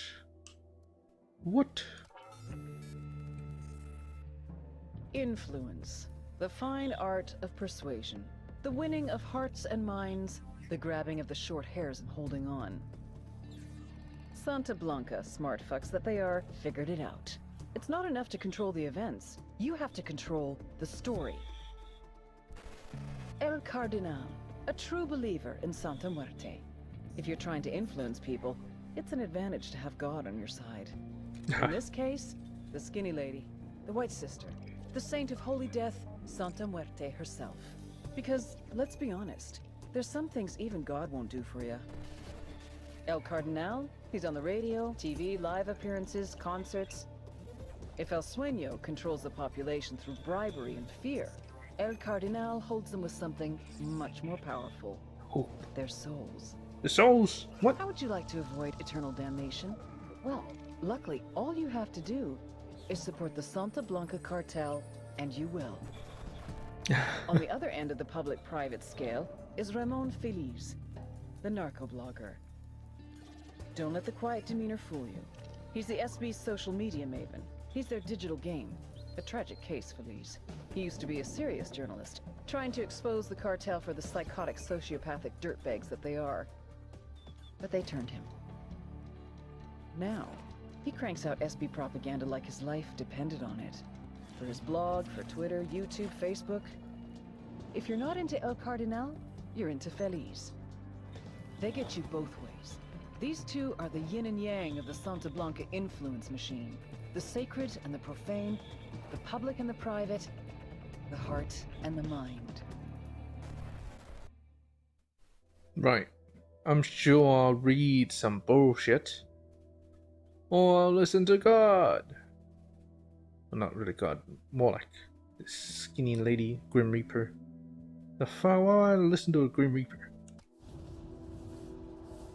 All priests like to hear themselves talk, don't they? But as the saying goes, talk is cheap. El Cardinal knew this was true. His people were barely surviving, and he wanted to do something. He had to help those in need. He didn't care where the support came from. But there were others who thought he was making deals with the devil. He was cast out. He lost his family, his friends. Lo perdió todo. When I found him, he was a broken man. I brought him into Santa Blanca to preach the truth of the new faith. For we are wed to death from the moment we are born, and we must come to love her more than we love our lives. Sacred and blessed death, the goddess of darkness can free you from sickness and evil. Do you offer your heart and soul over to her? He baptized me in the true faith. He is my counselor, my conscience.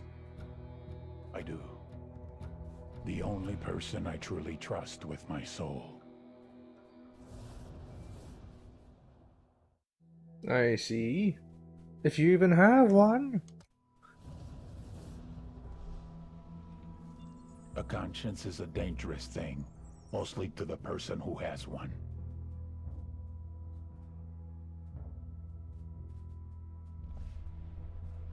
Ramon Feliz couldn't live with himself.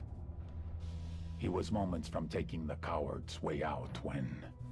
It seems that in spite of his recent allegiance to us, Feliz still had one source who was willing to bring him information.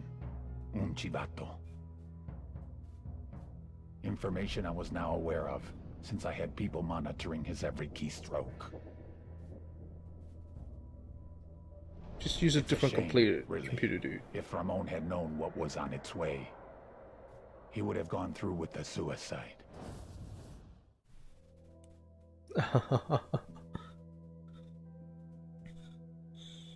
Yeah, just use a fucking different computer, dude. The image was broken. The dream was crumbling. My church was dying out. Many of my men were leaving me. The campesinos were no longer afraid to slander my name. Those who hated me said I did all of this out of pride. The mausoleum, the websites, the Bible. They said I did it out of vanity. But if they could have seen it, if everyone could have seen my dream, they would have understood. I did it for them, for the sicarios, the farmers, the miners. I did it so they would dream of a better life for themselves, so they could envision how great they could become, how great they could make Santa Blanca, and how great Santa Blanca could make them. But when you get a glimpse behind the curtain, then you realize that the magic is nothing more than smoke and mirrors. And the glory which you once aspired to is nothing but a sham. God damn.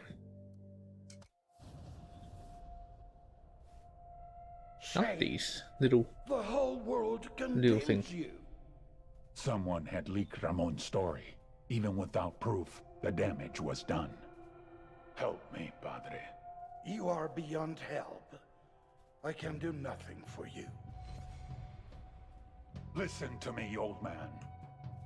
Do you believe that I could hurt a child? That I would risk losing my life's work for a small amount of money? Do you truly believe that? No, I don't. Good. Then you will hold a mass. Invite the most powerful and influential people in Bolivia. Defend me against these lies. Swear on the Santísima Muerte that what they say is false. You are not coming? No. I have business to take care of.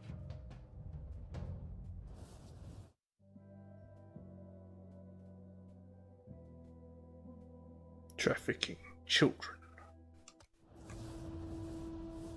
Forgive me, Padre, for I have sinned. Speak the secrets of your soul, my son. Padre, I have lost the love of the people. I thought it was enough that they feared me. I was wrong. Me equivoqué. To win, I needed their love. Why don't they love you, hijo? Because you have not made them love you. You must hold charity events. Gracias, patrón. Mother's Day and the Day of the Children. You must provide hospitals, schools, everything the people need. Es tu gente. Because the Bible tells us, by his works shall you know him. Yes, provide charity from your deeds, your demonic deeds, yes. Ramon Feliz, blogger, academic, internet journalist. All he ever wanted was to tell the truth. But whose truth? His? Feliz thought that there is only one truth, but we know that truth, like history, is written by the winner. His blog slandered me day after day after day. Por supuesto, something had to be done. So I hired hackers to track him down, and offered him a job. I explained that telling my truth was much more preferable. My truth kept him alive. All Ramon Feliz ever wanted was to tell the truth. Now he had more truth than he could bear. Still burns on the back of his neck. Wonder if that's true. Wonder if I go to him, I'll see those burns on the back of his neck. Video. That's when you're introduced to Santa Blanca drug cartel. This one. Very beginning one. Is it? Yeah, it should be. Should be. Go through it anyway.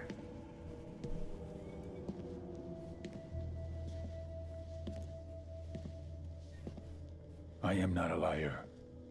I have killed thousands. I have fed more drug fiends than the top 3 pharmaceutical companies combined. I have stolen children from parents, wives from husbands, wiped out entire generations. But lying, that I have never done. The rest are offenses against humanity. Lying is an offense against yourself. I am the head of the Santa Blanca organization, which you call a cartel. I had a dream. I dreamed of a land where we could grow our own coca, produce our own cocaine, where we could run our business free from interference from the police, the government, the army, the Yankees. In my dream, a woman's voice asked me, Sueño, mijo, what if you had your own country? Like Moses, I led my people to the promised land, Bolivia. We came here. We bought the coca fields. What we couldn't buy, we took. We bought the police, the military, the judges, the politicians. We were on the verge of becoming the government itself, on the razor's edge from fulfilling my dream.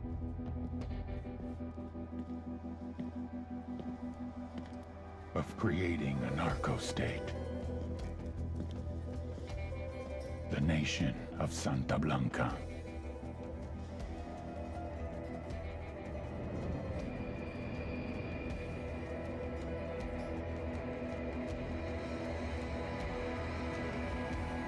Okay.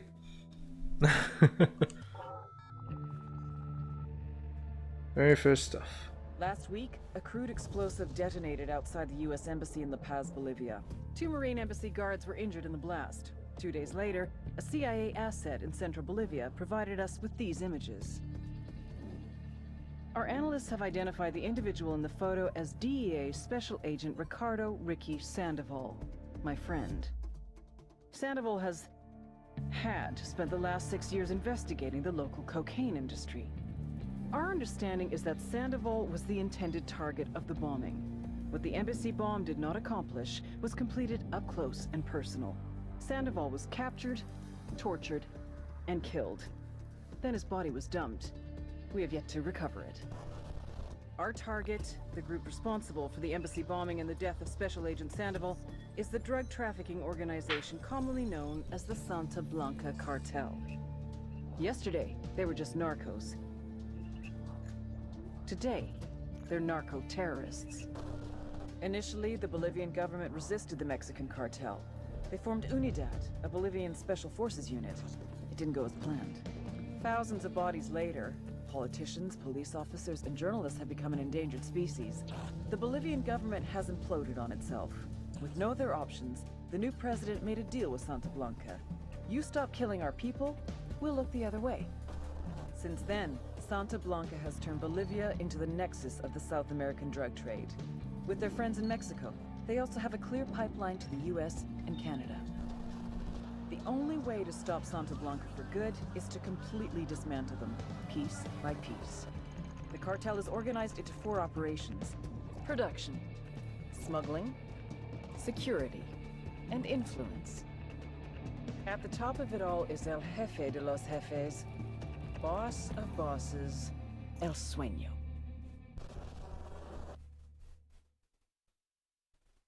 Okay. Last thing is Silent Speed. Has 3 other Kingslayer files. I have no idea how to get them. But, oh, it's here. Lieutenant Colonel Scott Mitchell, aka Griffin, is the leader of the Ghost Unit. Born in August 13, 1976, he joined the army after graduating from high school. His high school linguistics screening made him eligible for entry into counterintelligence, but he declined and entered the infantry. 10 years later, he was recruited by the Ghost and deployed in Georgia. He went on to serve in Eritrea and Cuba, where he earned the Silver Star. Longtime leader of the Ghosts, he led teams in Korea, Kazakhstan, Mexico, Venezuela, and now Bolivia. Dirty Bomb. Santa Blanca planned to detonate Dirty Bomb in Barbados to terrorize the population. The explosion itself is not different from a conventional bomb, but it spreads radioactive material over a large area. It is not to be confused with a nuclear bomb. Although the radiation from a dirty bomb are minimal and most times inconsequential, they have a significant psychological impact that can create mass panic and paranoia. The Unidad appears to be working with an extremist organization within Russia. The helicopter's pilot in charge of the uranium shipment was wearing this logo on his suit. Further investigation is required. Scale Tech. The high-tech giant Scale Technology seems to be expanding its reach to Bolivia and marketing its surveillance drones to Unidad. Okay! Missing 3 things. Hooray! Well, that's it. That is it. We are done. We are done with this fucking game. I can finally move on to something else. Well, actually, there is Gorilla Mode in there. Okay, I'm pretty sure this will crash the game. If it doesn't, great. If it does, well, fucking newbies. Hey, there we go. Gorilla Mode. Let's do this. New game mode, Gorilla Mode! Yes, I know! I know! I know! What the fuck? No. Tier 15, progression 15. Well, whatever. Let's do this. Yes, I'll keep my fucking progress. What's the point of making new progress? You bitch. You absolute bitch. I could do solo or public, it doesn't matter. Although public might be fun. Let's try that. Matchmaking story in progress. Let's see how Gorilla goes. Whoa. Look, there's a bunch of people here. I have a super shoddy. What? Oi, oi, super oi. shoddy. Of all the slack-jawed mouth-breathers Karen has ever sent my way, you gotta be the ugliest.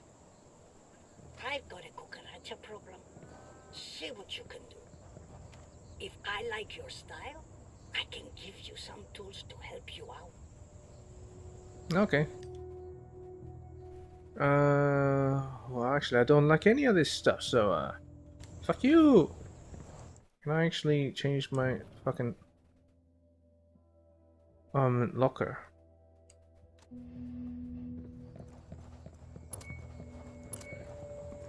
This thing.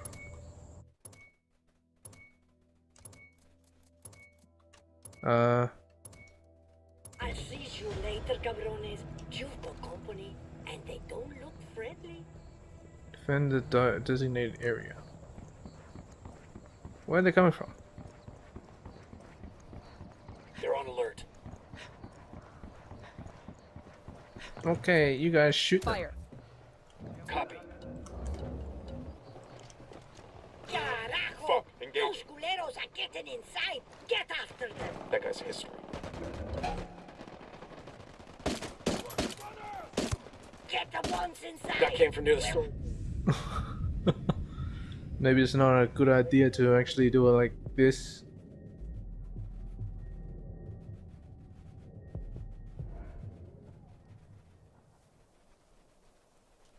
With extreme mode on. God damn, that was Put him in a close. body bag. We got a fucking man down. Man down. Just put on the shit. help. Man down.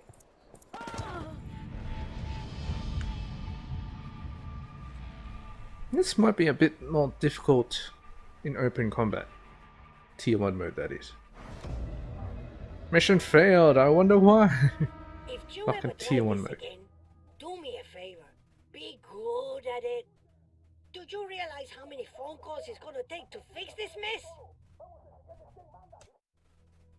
Great mode, guys. Great mode.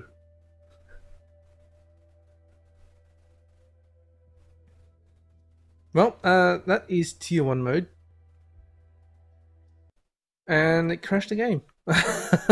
So I guess I'll see you in the next video. I wonder what I'll play. Well, see you then. Peace.